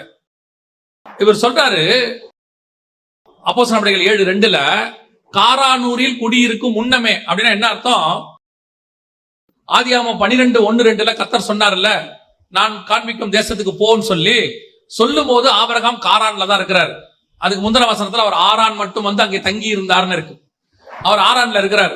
ஆரான்ல இருக்கும் போது தான் ஆதியாகமத்துல கர்த்தர் பேசுறாரு, நீ எழுந்து எங்க போ, நான் காண்பிக்கும் தேசத்துக்கு போன்னு. ஆனா இங்க ஸ்தேவான் சொல்றாரு, அவர் அந்த காரானுக்கு வரத்துக்கு முன்னாடி, அந்த இடத்துக்குலாம் வரத்துக்கு முன்னாடி மெசபொத்தோமியா தேசத்தில் இருக்கும் பொழுதே, அது எங்க இருக்குது? ஆதியாகமம் 11:31 தேராகு தன் குமாரனாகிய ஆபிரகாமையும் லோத்துவையும் தன் மருமகளாகிய சாராளையும் கூட்டிக் கொண்டு ஊர் என்கிற கல்தேயருடைய பட்டணம் இருக்குல்ல, அதான் மெசபொத்தோமியா, அதான் பாபிலோன், அதான் ஈராக்கு, அதான் சினையார் தேசம், எல்லாம் ஒரே பேர் தான். அது அங்கிருந்து புறப்படுறதான் கர்த்தர் சொல்றார், மெசபொத்தோமியா தேசத்தில் இருக்கும் பொழுதே. இப்போ ஆபிரகாம் கானானுக்கு வந்துட்டாரு. வரும்போது கர்த்தர் சொல்றாரு, தேசத்து நீளம் அகலம் எந்த மட்டும் எழுந்து திரிதி நட, அதை நான் உனக்கு தருவேன். ஆபிரகாம் போய் மம்ரேல போய் ஒரு பலிபீடத்தை கட்டிட்டார். இப்போ கர்த்தர் ஆபிரகாமுக்கு குறிச்ச எல்லையை நல்லா முடிவு பண்ணிக்கோங்க. வாக்கு பண்ணினது கானானுக்கு வந்த பிறகுதான் வாக்குத்தத்தத்தை பண்றாரு. ஆனா கணக்கு எங்க வச்சுக்கிட்டாருன்னு கேட்டீங்கன்னா, அவன் எப்போ அவருடைய வார்த்தையை கேட்டு முதல்ல ஃபர்ஸ்ட் ஸ்டெப் எடுத்து வச்சானோ அங்கிருந்தே கர்த்தர் கணக்கு வச்சுக்கிட்டாரு. அதுல இருந்து உன் எல்லையை நான் குறிக்கிறேன் என்று கர்த்தர் சொல்லுகிறார். பல நேரத்துல நீங்க நான் நினைக்கிறது என்ன, நான் ஊழியத்துக்கு வந்துட்டேன், ஊழியத்துக்கு வந்த பிறகு கர்த்தர் எனக்கு வாக்கு பண்றாரு, அல்லது ஒரு சிச்சுவேஷன் வருது கர்த்தர் எனக்கு ஒரு வாக்கு பண்றாரு, அந்த இடத்துல கர்த்தர் சொல்ல உண்மை, அந்தந்த சிச்சுவேஷனுக்கு ஒரு வாக்கு தத்தம் கர்த்தர் கொடுக்கிறார். ஏன்னா அந்த வாக்கு தத்தம் தான் உங்களை என்னையும் வாழ வைக்குது. அந்த நேரத்துக்கு அதுதான் ஜீவன். பெரிய பிரச்சனை ஒண்ணு வருது, அந்த நேரத்துல கர்த்தர் சொல்லுவார், ஒரு வார்த்தையை சொல்லுவார், அது உங்களை ஓட வைக்கும். தொடர்ந்து வாழ்றதுக்கு அந்த வாக்கு தத்தம் நமக்கு ஆக்சிஜன் மாதிரி இருக்கு, மாற்றுக்கிறதே இல்ல. ஆனா உங்களுக்கு எனக்கு கர்த்தர் பிக்ஸ் பண்ற எல்லை எது தெரியுமா? இன்னைக்கு கொடுக்கிற வாக்குத்தத்தம் அல்ல, இன்னைக்கு நடக்கிற சம்பவம் அல்ல. என்னைக்கு முதல்ல கர்த்தரை சொந்த ரட்சகராக ஏற்றுக்கொண்டு முதல் ஸ்டெப்ப வச்சோமோ அன்னைக்கே கர்த்தர் உங்களை என்னையும் கர்த்தர் முடிவு பண்ணிட்டார். அதுதான் எல்லைன்னு கர்த்தர் அன்னைக்கே வச்சுக்கிட்டார். நம்ம தான் நினைச்சுக்கிறோம் கர்த்தர் இப்ப நம்மள வேறு பிரிச்சாரு. இன்னைக்கு இன்று முதல் ஆசீர்வதிப்பார் ஆண்டவர் சொல்றத நம்ம எடுத்துக்கிறோம். எப்படி எடுத்துக்கிறோம்? அப்புறம் கேட்கிறோம், ஆண்டவருக்கு இன்னும் ஆண்டவர் சொல்லாம இருக்கிறாரு, செய்யாம இருக்கிறாரு. நான் இப்ப உங்களுக்கு சொல்றேன், வசனத்தின்படி சொல்றேன். எங்க நீங்க முதல் கீழ்ப்படிதல் செஞ்சீங்களோ 20 வருஷத்துக்கு முன்னாடி, 30 வருஷத்துக்கு முன்னாடி, முதல்ல என்னைக்கு கர்த்தருக்கு ஒப்பு கொடுத்தீங்களோ அந்த செகண்ட், அந்த கீழ்ப்படிதலை பரலோகம் கணக்கு வச்சுக்கிச்சு. ஒவ்வொரு ஸ்டெப்பையும் கர்த்தர் கணக்கு வச்சிருக்கிறார். அன்னையில இருந்து ஒரு ஸ்டெப். அவன் கானானுக்கு வந்துட்டான், இஸ்ரவேல்ல வந்து உட்கார்ந்துட்டான், கூடாரத்தை போட்டுட்டான். ஆண்டவரே எனக்கு தேசத்தை எப்போ தருவீங்கன்னு கேட்கிறான் 15ஆம் அதிகாரத்துல. அதுக்கு எல்லைய சொல்றாரு, சினையார் தேசத்துல, அதாவது ஐப்ராத் நதியில வச்சிருக்கிறம்பா. எப்படி சொல்றீங்க ஆண்டவரே? நீ என்னைக்கு முதல்ல எனக்கு கீழ்ப்படிஞ்சியோ அன்னையில இருந்து நீ என் கணக்குல வந்துட்டடா. உன்னை பொறுத்த வரைக்கும் தான் இன்னைக்கு ஆசீர்வாதம். என்னை பொறுத்த வரைக்கும் நீ என்னைக்கு எங்கிட்ட வந்தியோ அன்னையில இருந்து உனக்கு ஆசீர்வாதம். அல்லேலூயா. அந்த தேவன் நம்முடைய தேவனாக இருக்கிறார். ஆபிரகாமின் ஆசீர்வாதம் புறஜாதியாருக்கு வரும்படிக்கு நீங்கள் நானும் என்னைக்கு முதல்ல இயேசுவை ஏத்துக்கிட்டோமோ அன்னையில இருந்து ஆசீர்வாதத்துக்குள்ளதான் இருக்கிறோம். அன்னையில இருந்து வாக்கு தத்தத்துக்குள்ளதான் இருக்கிறோம். அன்னையில இருந்து அவருடைய எல்லைக்குள்ளதான் இருக்கிறோம். நாம நினைச்சுக்கிறோம் நடுவுல போறோம் வரோம். இதுல ஒரு இன்னொரு பெரிய விஷயம் என்ன தெரியுமா? அதே வசனத்துல திருப்பி சொல்றாரு பாருங்க. அந்த எல்லையை குறிக்கும் பொழுது ஆண்டவர் சொல்றத வார்த்தை பாருங்க. 15ஆம் அதிகாரத்துல அந்த வசனத்தை திருப்பி வாசிங்க. அந்நாளிலே கர்த்தர் ஆபிரகாமோடு உடன்படிக்கை பண்ணி எகிப்தின் நதி துவக்கி ஐப்ராத் என்னும் பெரிய நதி முட்டும் உள்ளதும். எந்த நதி துவக்கி? எகிப்தின் நதி துவக்கி. அப்படின்னா என்ன அர்த்தம்? ஆபிரகாம் எப்ப எகிப்து போனாரு? 13ஆம் அதிகாரத்துல பஞ்சம் வந்த உடனே ஆபிரகாம் எங்க போயிட்டாரு? எகிப்துக்கு போயிட்டாரு. எகிப்துக்கு போய் அங்க போய் பார்வோன்ட்ட பிரச்சனை வந்து ஆகார கூட்டிக்கிட்டு திருப்பி வந்துட்டார், கானானுக்கு வந்துட்டார். ஆனா இவர் என்ன சொல்றாரு? ஆபிரகாம், நீ என் சொல்லுக்கு கீழ்ப்படிந்து நீ எங்க போன? நீ அங்க இருந்து புறப்பட்டிய ஐப்ராத்துல இருந்து, அங்க இருந்தே கணக்கு வச்சுக்கிட்டேன். சில நேரத்துல நீ கொஞ்சம் அப்படி வழி விலகி வெளியே போன பாரு, வழி விலகி போய் அந்த இடத்துல வந்துட்டு எகிப்துல இருந்து திருப்பி வந்த பாரு. அந்த ஸ்டெப்பையுமே நான் கணக்கு தான் வச்சுக்கிட்டேன். உனக்கு அது சாபமாக முடியவில்லை, அதை மீண்டுமாக நான் ஆசீர்வாதமாய் மாத்தி அதையே உன் எல்லையாக நான் குறிச்சிட்டேன். எகிப்துக்கு அவன் அப்பதானே போனார், ஒரே தடவை தான் போனார் எகிப்துக்கு. அந்த ஒரு தடவை அவர் எகிப்துக்கு போன போது அவர் சொல்றாரு, எகிப்தின் நதி துவக்கி அங்கிருந்து ஆரம்பிச்சுக்கிட்டேன் ஆபிரகாம். பல நேரத்தில் நம்ம ஆவிக்குரிய வாழ்க்கையில பின்மாற்றம் அடைகிறோம், கொஞ்சம் பின்னாடி போறோம், கொஞ்ச நாள் ஆண்டவர் விட்டு தூரம் போறோம், திருப்பி வரோம், மனம் திரும்புறோம். நம்ம என்ன நினைச்சுக்கிட்டோம்? ஆண்டவர் விட்டு போயிட்டேன், இப்ப திருப்பி புதுசா வந்திருக்கிறேன். உண்மைதான், புதுப்பிச்சுட்டாரு எல்லாம். ஆனா அந்த இடைப்பட்ட காலம் இருக்குல்ல, அந்த பின்மாற்றம் அடைஞ்ச காலத்தை கர்த்தர் கணக்கு வச்சுக்கலையா? அதை கூட உனக்கு ஆசீர்வாதமா தான் மாத்தி கொடுக்கிறாராம். நான் என் தேவனை பொறுத்த வரைக்கும் நான் அனுபவிச்சதை சொல்றேன். நாம விழுந்தாலும் அந்த வீழ்ச்சிய கர்த்தர் நம்ம எப்படி தூக்கி எடுத்து ஆசீர்வாதமாய் மாத்துவார் என்பதை கர்த்தர் இருக்கு. அது தேவனால் முடியும். எப்படி முடியும் சொல்றீங்க? நான் உங்களுக்கு சொல்றேன். இப்போ இஸ்ரவேல் ஜனங்க கானானுக்குள்ள போனாங்க. போன உடனே அங்க பார்த்தா ராட்சதர்கள் இருந்தாங்க, ஜெயின்ஸ் இருந்தாங்க. பார்த்த உடனே இவங்களுக்கு ரொம்ப இதாயிருச்சு, ஐயோ ஜெயின்ஸ் எல்லாம் இருக்கிறாங்க அப்படின்னு சொல்லிட்டு திருப்பி வந்துட்டாங்க. வந்த உடனே நம்ம ஆண்டவர் ஒரு வார்த்தை சொல்வாரு, நீங்க போய் 40 வருஷம் சுத்தி வாங்க பாரு. 40 நாள் சுத்தி பார்த்ததுக்கு என்ன பண்ணுங்க? இத பாக்குறதுக்கு எப்படி இருக்கும்னு தெரியுங்கன்னா, அவங்கள கர்த்தர் தண்டிச்ச மாதிரி இருக்கும். அவங்களுக்கும் எப்படி இருந்துச்சுன்னா, அந்த வழி மனமடி உண்டாக்கிட்டு இருக்க என்ன ஆகமத்துல அந்த வழி அவங்களுக்கு என்ன உண்டாச்சு? மனமடிவு. என்னன்னா 40 வருஷம் சுத்தணுமா அப்படின்னு சொல்லி பாக்கிறதுக்கு நமக்கும் அப்படித்தான் இருந்துச்சு. இந்த வேதத்தை நான் படிச்சதுல 2 காரியம் இருக்கு. ஒன்று, கிறிஸ்துவை அறிகிற அறிவன் பிலிப்பில் இருக்கும். அதுவே பேதுருல வரும்போது தேவனை அறிகிற அறிவன் இருக்கும். கிறிஸ்துவ அறிஞ்சாதான் நீங்க தேவனையே அறிய முடியும். என்னை அல்லாமல் ஒருவனும் பிதாவினிடத்துல வரான், என்னை கண்டவன் பிதாவை கண்டான். 2 அறிகிற அறிவு இருக்கு. அதுல ஒண்ணு கிறிஸ்துவை அறிகிறது. நான் இந்த 2 அறிவுல கிறிஸ்துவை அறிகிற அறிவுல பார்த்தது ஒண்ணு என்னன்னு கண்டுபிடிச்சானா, நம்ம பிதாவாகிய தேவன் வாயிலிருந்து சாபங்கிற வார்த்தை வரவே வராது. எப்படிங்க சொல்றீங்க? ஏன்னு சொன்னா அவர் டிசைன்லயே சாபம் இல்ல. உள்ள ஒண்ணு இருந்தா தானே வெளியே வரும். அவர் டிசைன்லயே சாபம் இல்ல. அவர் சாபமா சொல்ற எல்லா விஷயமும் ஏதோ ஒரு விதத்துல உங்களுக்கு எனக்கு ஆசீர்வாதமா தான் இருக்கும். அது நம்ம புரிஞ்சுக்கிறது கஷ்டம். எப்படிங்க சொல்றீங்க? இப்ப நிறைய பேர் சொல்லுவாங்க, இப்போ ஆண்டவருடைய ஆதாம பார்த்து சொன்னாரு, நீ சாகவே சாவாய். அந்த மரணம் ஆசீர்வாதங்கிறீங்களா சாபங்கிறீங்களா? ஒருவேளை மனுஷன் அந்த நன்மை தீமை அறிந்த கனியை சாப்பிட்டுட்டு சாகாம ஜீவனோடு கூட இருந்தானா அவன் பிசாசா மாறிடுவான். தீமையோட என்றைக்கும் உயிரோட இருந்தா அவன் பேர் என்னது? பிசாசு. அவனை மனம் திரும்பணும்னா அவனுக்கு மரணம்ங்கிறதான ஒரு டெஸ்டினேஷன் வச்சாரு. இப்ப கூட பாருங்க, எதுக்குள்ள நீங்கள ரட்சிக்கப்படணும்? மரணத்துக்குள்ள ரட்சிக்கப்படணும், மரணத்துக்குள்ள ஞானஸ்நானம் எடுக்கணும். இந்த மரணம் தான் டெஸ்டினேஷன். பாவம் செய்யாம இருக்கும் போது மரணம் கிடையாது, மரணம் சாபமா இருக்கு. ஆனா பாவம் செஞ்சிட்டீங்களா, அந்த மரணம் தான் நமக்கு மிகப்பெரியதான ஒரு டெஸ்டினேஷன். இப்ப நீங்க மரணமே இல்ல, ஒரு ஆள்கிட்ட போய் சுவிசேஷம் சொல்றீங்க, என்ன சொல்லுவீங்க? இயேசுவை ஏத்துக்கோப்பா, உன் பாவம் மன்னிக்கப்படும், மன்னிக்கப்பட்டு பரலோகத்துக்கு போவே, அதான் மரணமே இல்லையே. நரகத்துக்கு போவே, அதான் மரணமே இல்லையே. எங்கேயுமே போக மாட்டோமே, அப்புறம் எதுக்கு ரட்சிக்கப்பட போற? நீ சாவறதுக்குள்ள, அதான் சாவே இல்லையே. அப்ப அந்த மரணம் என்பது கர்த்தர் பிக்ஸ் பண்றது. ரெண்டாவது சொல்வாரு, நெத்தி வேர்வை நிலத்துல விழும், நீ விழுந்து சாப்பிடுவ, அந்த வேர்வையில சாப்பிடுவ. நிறைய பேர் அதை சாபம்ங்கிறாங்க. கர்த்தர் ஏன் அதை சொன்னாருன்னா, இப்ப நீ பாவம் செஞ்சுட்ட, இனிமேட்டு உன் உடம்புல வந்து வியாதி வரும், பலகீனம் வரும். நீ வாழ்ற வரைக்கும் வியாதி இல்லாம வாழ்றதுக்கு அந்த உழைப்பு வேர்வை தான் நல்லது. நீ அதை பிக்ஸ் பண்ணிக்கோ, அது உனக்கு நல்லது. இப்ப பாருங்க, நம்மால அத்தனை பேருடைய மைண்ட் செட் என்ன? வேர்வை இல்லாம வேலை பார்க்கணும், ஒயிட் காலர் ஜாப். ஏசியில போய் உட்காந்து வேலை பார்க்கணும், ஃபேனுக்கு கீழே வேலை பார்க்கணும். கரெக்ட். எல்லாம் வேலை பார்த்துட்டு 40 வயசுக்கு மேல டாக்டர்கிட்ட போனோம்னா டாக்டர் சொல்றாரு, நல்ல வேர்க்க விறுவிறுக்க வாக்கிங் போங்க, நல்ல வேர்க்கட்ட உடம்பு, நல்லா வாக்கிங் போங்க. இவன் வேலையை தனியாவும் வாக்கிங்க தனியாவும் செய்யறான். கர்த்தர் சொல்றாரு, ரெண்டையும் சேர்த்தே செஞ்சிருன்னு சொன்னார். அவ்வளவுதான். நல்லா கவனிச்சு பாருங்க, இந்த டெக்னாலஜி எல்லாம் வரதுக்கு முன்னாடி நல்ல வேலை பார்த்துக்கிட்டே இருப்பாங்க. 70-80 வயசு வரைக்கும் சுகர் கிடையாது, பிபி கிடையாது, எது கிடையாது. எதுக்கு சொல்றேன்? அந்த காலத்துல பாருங்க, அவர் சொல்றாரு, நல்லா வயக்காட்டுல போய் வேலை பார்ப்பாராம், 6 பேக் கேட்காம இருக்கு. ஏன்? ஆண்டவர் சொன்னாரு, வேர்வையோட கூட உன் வாழ்க்கை இருக்கட்டும், சூப்பரா இருக்கும், ஃபர்ஸ்ட் கிளாஸா. அதே மாதிரிதான் ஏவாளுக்கு சொன்னாரு, பிள்ளை பெறும்போது உன் வியாதி என்ன செய்வேன்? பெருக பண்ணுவேன் சொன்னாரு. இன்னைக்கு யோசிச்சு பாருங்க, பிரசவ வலி வருது, ஹாஸ்பிட்டலுக்கு போனோம்னா முதல் கேள்வி என்ன கேக்குறாங்க?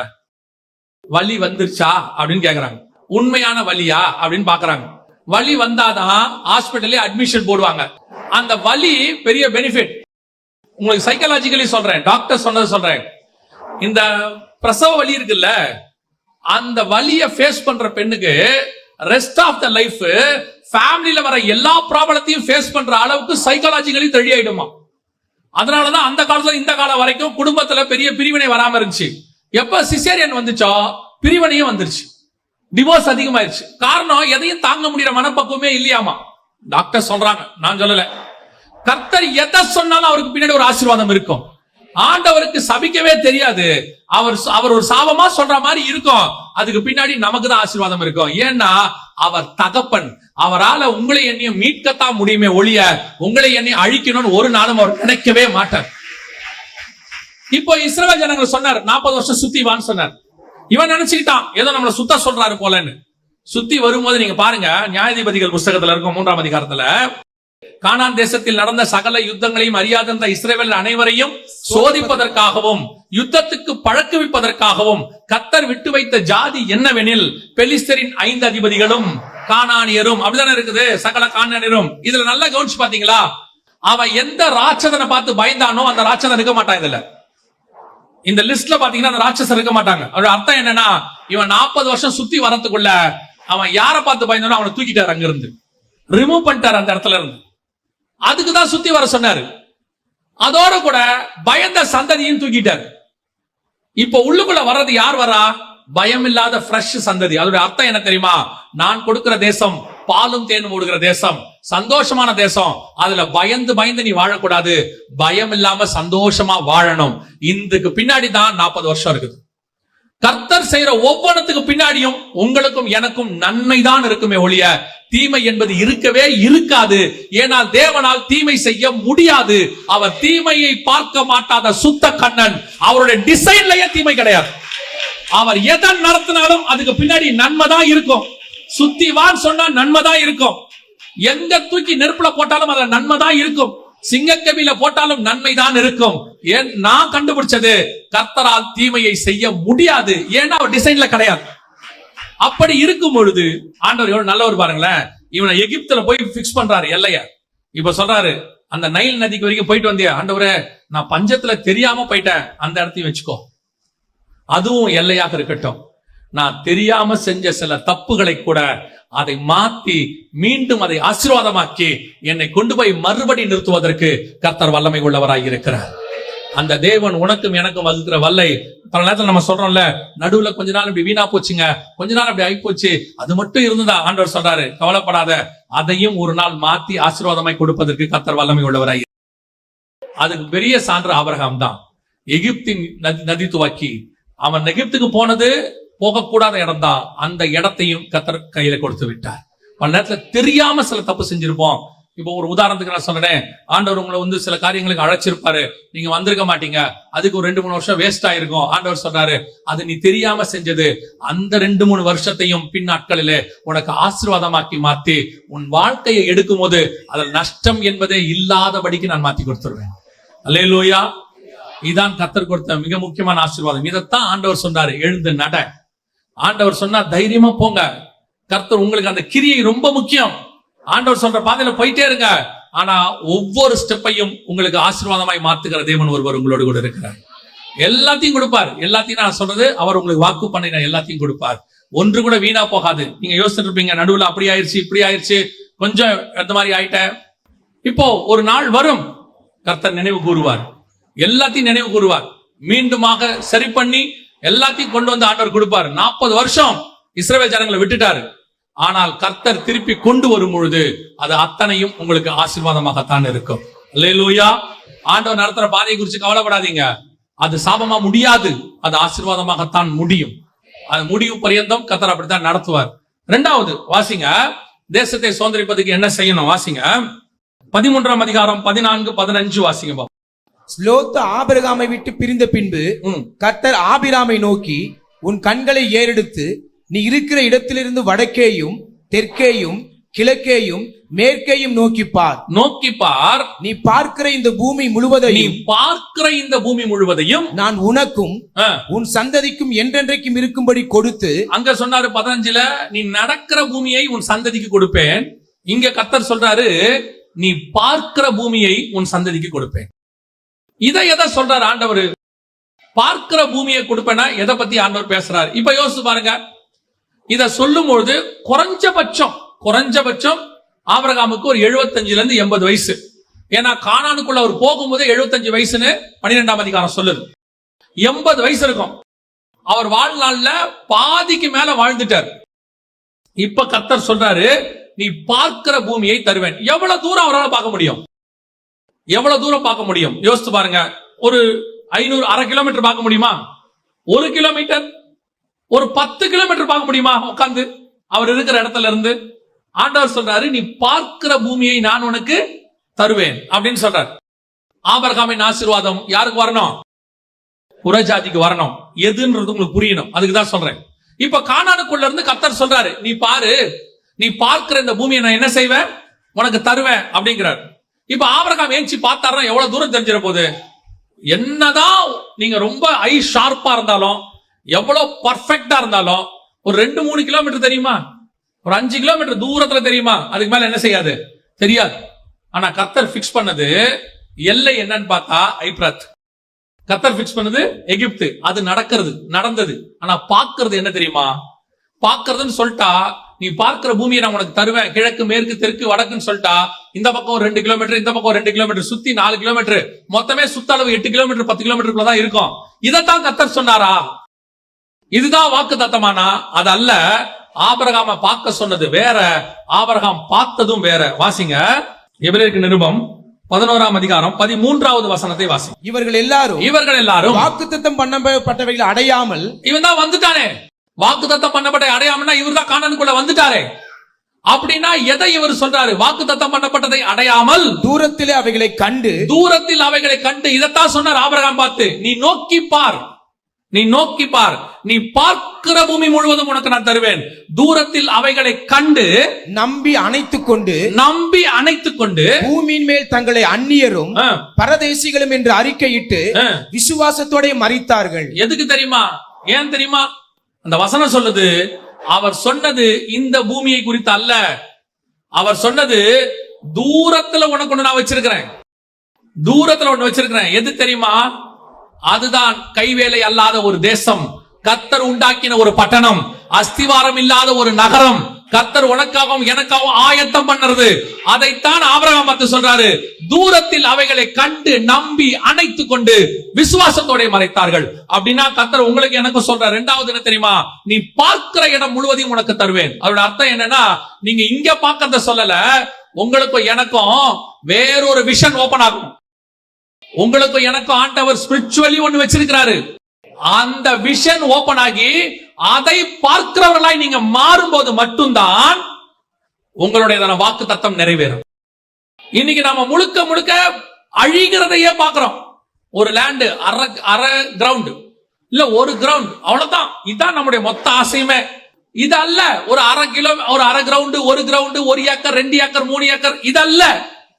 உங்களுக்கும் எனக்கு இன்னொரு விஷன் வரணும். எந்த விஷயம் தெரியுமா? அத்தனை பேருக்கும் பைபிள்ல கவனிச்சு பாருங்க, 2 விஷயம் இருக்கும், 2 தரிசனம். ஒன்று தற்காலத்தில் இருக்கக்கூடிய இந்த தரிசனம், இப்ப நீங்க செய்ய வேண்டியது. 2 இனி வருகிறதா இருக்கிறது. அந்த விஷன் தான் உங்களை ஓட வைக்கும், அந்த விஷன் தான் உங்களை நிக்க வைக்கும். இல்லனா இந்த விஷனோட ஓடுனீங்கன்னா ஒரு நாள் சோர்ந்து போவீர்கள், அல்லது ஒரு நாள் முடிந்து போவீர்கள். ஒரு உதாரணத்துக்கு சொல்றேன். இப்போ உங்களுடைய விஷன் இதுவா இருக்குன்னு வச்சுக்கோங்களேன், கானான் தான் விஷன். இப்ப நேரா கானானுக்கு யோசுவா போயிட்டாரு. இதுக்கப்புறம் அவர் என்ன பண்ண போறாரு? கானானுக்கு போயாச்சு, அதுக்கப்புறம் அவர் என்ன பண்ண போறாரு?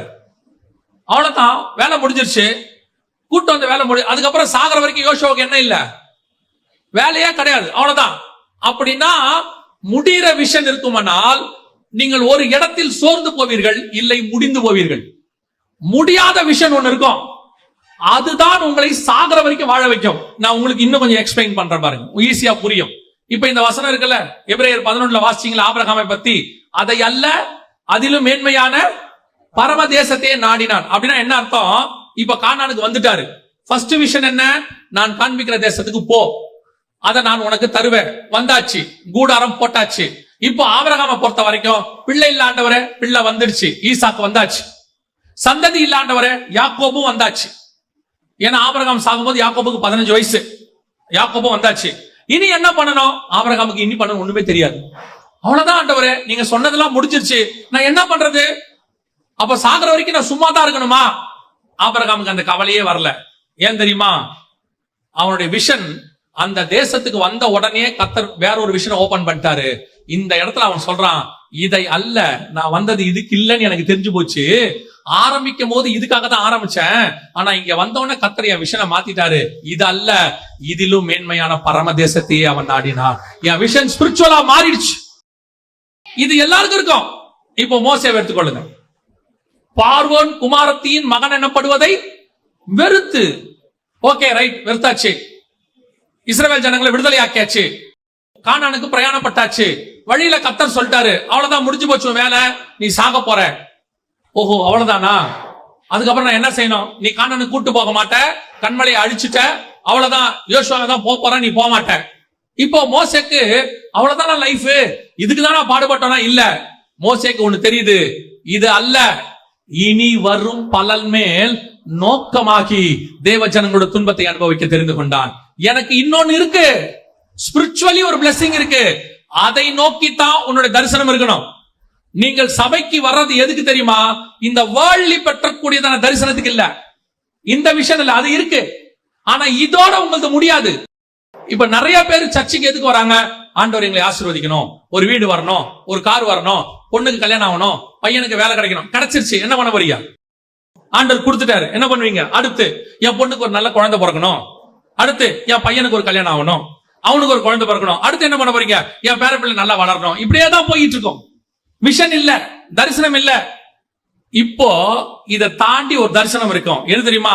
எனக்கு ஒன்று நியமிக்கப்பட்டிருக்கிறது, அதை நான் வாஞ்சையாய் தொடர்கிறேன்.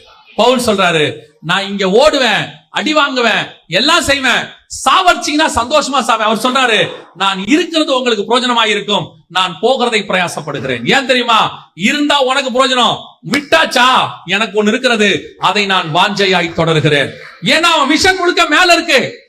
செகண்ட் விஷன், இங்க இருக்கிற விஷனை மட்டும் நீ புடிச்சுக்கிட்டு ஓடினா அதோட அவன் விஷன் ஓவர். அது நிறைவேறின உடனே நீ உட்கார்ந்துருவ, அதுக்கப்புறம் உங்க ஆவிக்குரிய வாழ்க்கை செத்து போயிடும். ஏன்னா ஆக்டிவா இருக்காது. நான் சொல்றது உங்களுக்கு புரியுதா? கவனிங்க. நோவாவுக்கு 2 விஷன். ஒண்ணு பேழையை கட்டிட்டார், ஜலப்பிரளயம் வந்துச்சு, காப்பாத்திட்டார், வேலை முடிஞ்சிச்சு, இப்போ டோர் ஓபன் ஆயிடுச்சு, எல்லாம் வெளியே வந்தாச்சு, முடிஞ்சிருச்சு. இப்போ நோவாவை பொறுத்த வரைக்கும் ரெண்டாவது விஷன் என்னன்னு அவருக்கு ஓபன் ஆக மாட்டேங்குது. ஆனா கர்த்தர் சொல்றாரு அவகிட்ட, நோவாவையும் 9ஆம் அதிகாரம் ஆதியாகமத்தின் புஸ்தகம் 1-2 வசனங்களை வாசிங்க. நோவாவையும் அவன் குமாரரையும் ஆசீர்வதித்து, நீங்கள் பலுகி பெருகி பூமியை நிரப்புங்கள், உங்களை பற்றிய பயமும் அச்சமும் பூமியில் உள்ள சகல மிருகங்களுக்கும் ஆகாயத்தில் உள்ள சகல பறவைகளுக்கும் உண்டாயிருக்கும். பூமியிலே நடமாடுகிற யாவும் சமுத்திரத்தின் மச்சங்கள் யாவும் உங்களுக்கு கையளிக்கப்பட்டன. நல்லா கவனிங்க, ரெண்டாவது விஷயம் அதுல ஒண்ணு இருக்கு. உங்களுக்கு ஓபன் ஆகுதான் மட்டும் பாருங்க, அதுல இருக்கிறது உங்களுக்கு புரியுதான்னு மட்டும் பாருங்க. இந்த விஷன் ஏனோக்கு இருந்துச்சு, நோவாவுக்கும் இருக்கு. பட் நோவா புரிஞ்சிக்காம இருக்காரு. இப்ப நான் சொல்ற வசனத்தை வாசிங்க, உங்களுக்கு புரியுதான்னு மட்டும் பாருங்க. 9ஆம் அதிகாரம் 11 இருந்து வாசிங்க பாப்போம். இனி மாம்சமானவைகள் எல்லாம் ஜலப்பிரளயத்தினால் சங்கரிக்கப்படுவதில்லை என்றும், பூமியை அழிக்க இனி ஜலப்பிரளயம் உண்டாவதில்லை என்றும் உங்களோட என் உடன்படிக்கையை ஏற்படுத்துகிறேன் என்றார். அன்றியும் தேவன் எனக்கும் உங்களுக்கும் உங்களிடத்தில் இருக்கும் சகல ஜீவ ஜந்துக்களுக்கும் நித்திய தலைமுறைகளுக்கென்று நான் செய்கிற உடன்படிக்கையின் அடையாளமாக நான் என் வில்லை மேகத்தில் வைத்தேன், அது எனக்கும் பூமிக்கும் உண்டான உடன்படிக்கைக்கு அடையாளமாய் இருக்கும். நல்லா கவனிங்க, இதான் புரியுதா? யார பத்தி பேசுறாரு தெரியுமா? என் வில்லை மேகத்தில் வை. மேகத்தில் இருக்கிற வில்லு வேற யாரும்? இயேசு கிறிஸ்து. அழிவு வரும்போது அவர் மேகத்துல வரும். அந்த மேகத்துல உள்ளதை பார்த்தா உங்களை நான் அழிக்க மாட்டேன், நான் எப்பப்பெல்லாம் அழிக்கணும்னு நினைக்கிறேனோ அப்பெல்லாம் மேகத்தின் மேல் வில்லு வரும். அதுதான் இயேசு மேகத்தில் எடுத்துக்கொள்ளப்பட்டார், மேகத்துடனே வருவார். எப்போ? நியாய தீர்ப்பின் போது வருவார். நியாய தீர்ப்பில கிருபை மேன்மை பாராட்டு. அந்த மேகத்துல வரவர் அவர்தான். இந்த விஷயம் உங்களுக்கு இன்னும் புரியணும்னா வெளிப்படுத்தின விசேஷம் 4ஆம் அதிகாரம் 3வது வசனம் வாசிங்க. வீற்றிருந்தவர் பார்வைக்கு வஜ்ரக்கல்லுக்கும் பதுமராகத்துக்கும் ஒப்பாய் இருந்தார். அந்த சிங்காசனத்தை சுற்றி ஒரு வானவில் இருந்தது. அது பார்வைக்கு மரகதம் போல் தோன்றிற்று. ஏன் தெரியுமா? மரகதம்னா 12 கல் இருக்கு. 12 கல்லுல 4வது கல்லு தான் யூதா கல்லு தான் மரகதம். அது பார்வைக்கு மரகதம் போல் இருந்ததுன்னா யூதா கோத்திரத்தில் வரக்கூடியதான உடன்படிக்கை அது சிங்காசனத்தை சுற்றிலும் இருந்தது. அதுதான் மேகத்துல வரும். அது மேகத்துல வரும்போது கர்த்தர் அழிக்க மாட்டார். இந்த வில்லை தான் கர்த்தர் மேகத்துல வச்சாரு. உனக்கும் எனக்கும் நடுவுல, வானத்துக்கும் பூமிக்கு நடுவுல அது மத்தியஸ்தம், நடுவுல வைக்கிறேன்னு சொன்னார். இந்த விஷன் நோவாவுக்கு ஓபன் ஆகல, ஆனா இந்த விஷன் ஏனோக்கு ஓபன் ஆயிடும். யூதாவின் புஸ்தகம் 14-15 வாசிங்க. ஆதாமுக்கு 7ஆம் தலைமுறையான ஏனோக்குக்கும் இவர்களை குறித்து இதோ எல்லாருக்கும் நியாய தீர்ப்பு கொடுக்கிறதற்கு அவர்களில் அவபக்தி உள்ளவர்கள் யாவரும் அவபக்தியாய் செய்து வந்த சகல அவபக்தியான கிரியைகள் நிமித்தமும் தமக்கு விரோதமாய் அவபக்தி உள்ள பாவிகள் பேசின கடின வார்த்தைகள் எல்லாவற்றின் நிமித்தமும் அவர்களை கண்டிக்கிறதற்கும் ஆயிரமான தமது பரிசுத்தவான்களோடு கூட கர்த்தர் வருகிறார் என்று முன்னறிவித்தான். Second coming. ஏனோக்கு இருந்த விஷன் என்ன? Second coming. ஆனா அவன் பிரசங்கம் பண்ணது ஜலப்பிரளயத்தை பத்தி. அவனுக்கு விஷன் ஜலப்பிரளயத்துல உலகம் அழிய போகுது, மெத்துசலா, அதான் அவன் பிரசங்கம். ஆனா விஷன் செகண்ட் கம்மிங்க பத்தி. நோவாவுக்கு ஜலப்பிரளயத்தை பத்தினதான ஊழியம், ஆனா வில்ல பத்தினதான விஷன், மேகத்துல அவர் வருகிறார். இந்த செகண்ட் விஷன் ஓபன் ஆகல அவருக்கு. அதனாலதான் நோவா தன் கூடாரத்தில் குடித்து வெறித்து படுத்திருந்தான். அவன் படுத்துட்டான், ஏன்னா விஷன் இல்ல. விஷன் இருக்கிறவன் என்ன செய்வான்? அவைகள் வருகிறதுக்கு அவன் காத்திருந்தான். நான் சொல்றது புரியுதா உங்களுக்கு? அந்த செகண்ட் விஷன் இருந்தாதான் உன் ஸ்பிரிச்சுவல் லைஃப் கடைசி நிமிஷம் வரைக்கும் பூமியில காத்துக்கிட்டே இருக்கும். எப்ப வரும், எப்ப போவேன்னு காத்துக்கிட்டே இருக்கும். அந்த விஷன் ஓபன் ஆகட்டி ஊழியத்தை முடிச்ச எல்லாம் ஓவர், இனி ஒண்ணும் இல்ல, நான் உட்கார்ந்துருவேன், ஏலி மாதிரி சேர்ல உட்கார்ந்துருவீங்க. ஒரு நாள் மல்லாக்க விழுவீர்கள். இதத்தான் நோவா குடித்து வெறித்து கூடாரத்தில் படுத்தாச்சு. ஆனா ஏனோக்கு படுக்கல, எடுத்துக்கொள்ளப்பட்டான். காரணம் என்ன? அவன் விஷனோடு கூட இருந்தான். இனி ஒண்ணு வரப்போகுது. இந்த விஷனோட நீ ஓடிக்கிட்டே இருந்தினாதான் கடைசி வரைக்கும் ஓட முடியும். எனக்கு ஊழியம் கிடைச்சிருச்சு, முடிச்சிட்டேன், என் வேலை முடிஞ்சிருச்சு, இதுக்கப்புறம் எல்லாம் பார்த்துப்பாங்க, நான் ஹாயா உட்கார போறேன், நீ செத்துட்ட ஸ்பிரிச்சுவலி. அந்த விஷன் உனக்குள்ள ஓடிட்டே இருக்கணும். எப்ப இயேசுவை பார்ப்பேன், எப்ப வருக வரும், எப்ப என் ஓட்டம் அங்க போய் முடியும். நீங்க நல்லா கவனிச்சு பாருங்க, எந்த பரிசுத்தவானோ செத்தான் இருக்காது புதிய ஏற்பாட்டுல. நித்திரை அடைந்தான் தான் இருக்குமே ஒழிய செத்தான் இருக்காது. பழைய ஏற்பாட்டுல அத்தனை பேர் மரித்தான் இருக்கும். காரணம் என்ன தெரியுமா? அவன் விஷன் முடிஞ்சிருச்சு, அவ்வளவுதான், அதுக்கப்புறம் ஒண்ணும் இல்ல. ஆனால் ஆபிரகாமை பத்தி கர்த்தர் சொல்வாரு, அவன் ஜீவனுள்ளோர் தேசத்தில் இருக்கிறவன். உங்களுக்கும் எனக்கும் அதுதான் கர்த்தர் சொல்றார், நீ பார்க்கிறதை நான் உனக்கு தருவேன். உன் விஷன் எதுவா இருக்குது? நீங்க எதை பாக்குறீங்க? இங்கேயே பார்த்துக்கிட்டு இருக்கிறோம். இதுவும் கிடைக்குது, கிடைக்காமலாம் இல்ல. என்ன கிடைக்காம இருந்துச்சு? இங்க நம்ம என்ன ஆசைப்பட்டோமோ அது கிடைக்குது. ஏதோ ஒரு நாள் கிடைக்குது. 50ல கிடைக்குதோ, 40ல கிடைக்குதோ, 60ல கிடைக்குதோ, இல்ல உங்க பையனுக்கு கிடைக்குதோ. சொல்லுவாங்க, அவங்க அப்பா நீதிமானா இருந்தாருங்க, அவன் நிமித்த கர்த்தருக்கு பிள்ளை ஆசீர்வதிச்சாரு, நல்ல வீட்டுல இருக்கிறான், கிடைச்சிருச்சு, அவன் சந்ததிக்கு கிடைச்சிருச்சு. ஆனா இதானா? இது அல்ல. வாசிங்க கொஞ்சம் 2ஆம் அதிகாரம் 10வது வசனம் வாசிங்க, 9-10 வாசிங்க. எழுதியிருக்கிறபடி தேவன் தம்மில் அன்பு கூறுகிறவர்களுக்கு ஆயத்தம் பண்ணினவைகளை. நல்லா கவனிங்க, இதுதான் சொல்ற செகண்ட் விஷன், இதான் 2வது தரிசனம். எழுதியிருக்கிறபடி தேவன் தம்மில் அன்பு கூறுகிறவர்களுக்கு ஆயத்தம் பண்ணினவைகளை, ஆயத்தம் பண்ணினவைகளை, ரெடியா இருக்காங்க. ஆயத்தம் பண்ணினவைகளை கண் காணவும் இல்லை, நம் கண்கள் காணவும் இல்லை, காது கேட்கவும் இல்லை, கேட்கவும் இல்லை, அவைகள் மனுஷனுடைய இருதயத்தில் தோன்றவும் இல்லை. தோன்றாதானே காத்திருப்போம். அத பத்தின ஏதாவது ஒண்ணு வந்தாதானே காத்திருப்போம். அப்படி ஒன்னே வரலையாமா. ஆனால் நமக்கோ தேவன் அவைகளை தமது ஆவியினாலே வெளிப்படுத்தினார். ஆனால் தேவன் அவைகளை தமது ஆவியினாலே வெளிப்படுத்தினார். யாருக்கு? நமக்கோ. அப்ப இந்த வெளிப்பாடு உனக்கு வரணும். எது வரணும் உங்களுக்கு தெரியுமா? எனக்கு ஒன்று வச்சிருக்கிறார் ஆண்டவரு, ஆயத்தம் பண்ணி வச்சிருக்காரு. என் ஓட்டம் அங்கத்தான் முடியும், என் ஓட்டம் அங்கத்தான் முடியும். அதத்தான் சாரணமராஜா அழகா சொல்லுவாங்க, எந்த ஓட்டம் ஜெயத்துடன் முடியும், அந்த நாடு சுதந்திரிப்பேன். நான் இங்க செத்துட்டு வர வரைக்கும் காத்திருப்பேன். அந்த அம்மா குடிக்க மாட்டாங்க, அந்த அம்மா அப்படி முடிப்பாங்க, எந்த ஓட்டம் ஜெயத்துடன் முடியும், அந்த நாடு நான் சுதந்திரிப்பேன். அதுலதான் போய் என் ஓட்டம் முடியுங்கிறாங்க. இப்போ உங்க விஷன், என் விஷன், ஃபர்ஸ்ட் விஷன் இருக்கு உங்களுக்கு. நல்ல ஆவிக்குரிய வாழ்க்கை வாழணும். நல்லா கவனிங்க, லோத்து நீதிமான் தான், மாற்று கருத்தே இல்ல. பைபிளே சொல்லுது, நீதிமானாகிய லோத்து அப்படின்னு சொல்லுது. லோத்து நீதிமான் தான். ஆனால் அது பாவம்னு அவனுக்கு தெரியுது. சோதம் என்பது பாவம். 2வது, அது உள்ள நம்ம இருக்க கூடாதுன்னு அவனுக்கு தெரியுது. அதனால அவர் எங்க போய் உட்கார்ந்துக்கிட்டாரு?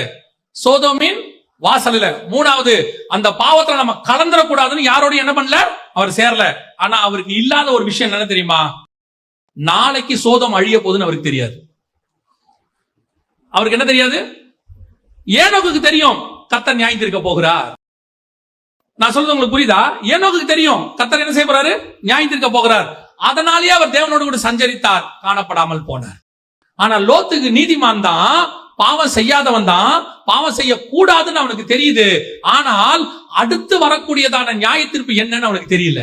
அவர் சோதம்ல போய் உட்கார்ந்துக்கிட்டார் வாசல்ல. மறுநாள் அழிய போகுது, அன்னைக்கு நைட் அழிய போகுது, அது தெரியல. அதனுடைய டிராபேக் என்ன தெரியுமா? இப்போ நியாய தீர்ப்பு செய்யற 2 பேர் வந்துட்டாங்க. இப்போ அவங்க சொல்றாங்க நைட் அழிய போதுன்னு.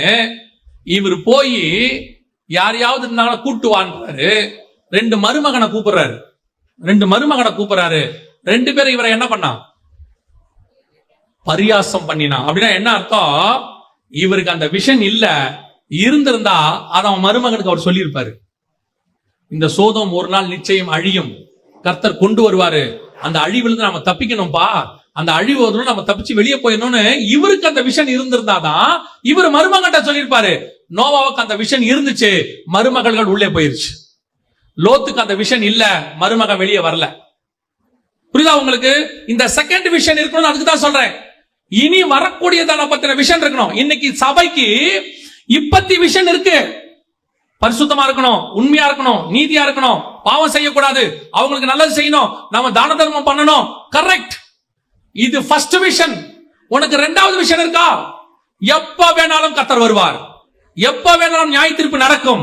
கர்த்தருடைய நாள் இரவிலே திருடன் வருகிற விதமாய் வரும். ஆனா நீங்க என்ன சொல்றீங்க? அது வரும், இப்போலாம் சான்ஸ் இல்ல, இன்னும் எவ்வளவோ காரியம் இருக்கு. லோத்து நீதிமான் தான், ஆனா இன்னைக்கு வரும்னு அவனுக்கு தெரியாது. இன்னைக்கு வரும்னு தெரியாததுனால அவன் குடும்பத்தையும் அவன் ஆயத்த பண்ணல. லோத்துவின் மனைவி ஆயத்தப்படல. இயேசு சொல்றாரு, லோத்துவின் மனைவியை நினைத்துக் கொள்ளுங்கள், அவள் திரும்பி பார்த்து. ஆண்டவர் சொல்றாரு, வயலில் இருக்கிறவன் திரும்பாது இருக்க கடவன். அப்படின்னா என்ன அர்த்தம்? அவங்களுக்கு நல்ல நீதிமான்கள், பரிசுத்தவான் தான், நல்ல சர்ச்சுக்கு வரவங்க, தசமாங்காணிக்கு கொடுக்கறவங்க, ஏன் ஊழியம் கூட செய்வாங்க. ஆனா வரக்கூடிய விஷன் அவங்களுக்கு இல்ல, செகண்ட் விஷன் இல்ல. இந்த விஷன் மோசேக்கு இருக்கு. மோசே சொல்றாரு, எல்லாம் ஓகே, பாட அனுபவிச்சாச்சு, இனி வரும் பலன்மேல் நோக்கமாகி எல்லாம் வந்துருச்சு. ஆண்டவர் சொல்றாரு, நோ மோசே, நீ கானானுக்கு போல. ஆண்டவரே அவ்வளவுதானா? ஆனா உபாகமத்துல சொல்றாரு, நான் கடந்து போய் அந்த நல்ல தேசத்தையும் அந்த நல்ல மலையையும் லீபனானையும் பார்க்க ஆவலா இருந்தேன். இங்கதான் மோசேயோட செகண்ட் விஷன் தெரியுது. என்ன கானானுக்கு நீங்க போக சொன்னீங்க, உண்மைதான். நான் ஏன் கானானுக்கு போகணும்னு ஆசைப்பட்டேன் தெரியுமா? அங்க போய் ஒரு மலையை நான் பார்க்க விரும்புறேன். எந்த மலை? எருசலேமை சுற்றிலும் பர்வதங்கள் இருக்குமா போல. நிறைய மலை இருக்குது. ஆனா மோசே மலைகள்னு சொல்லல. என்ன சொல்றாரு? அந்த மலையை. எந்த மலை தெரியுமா?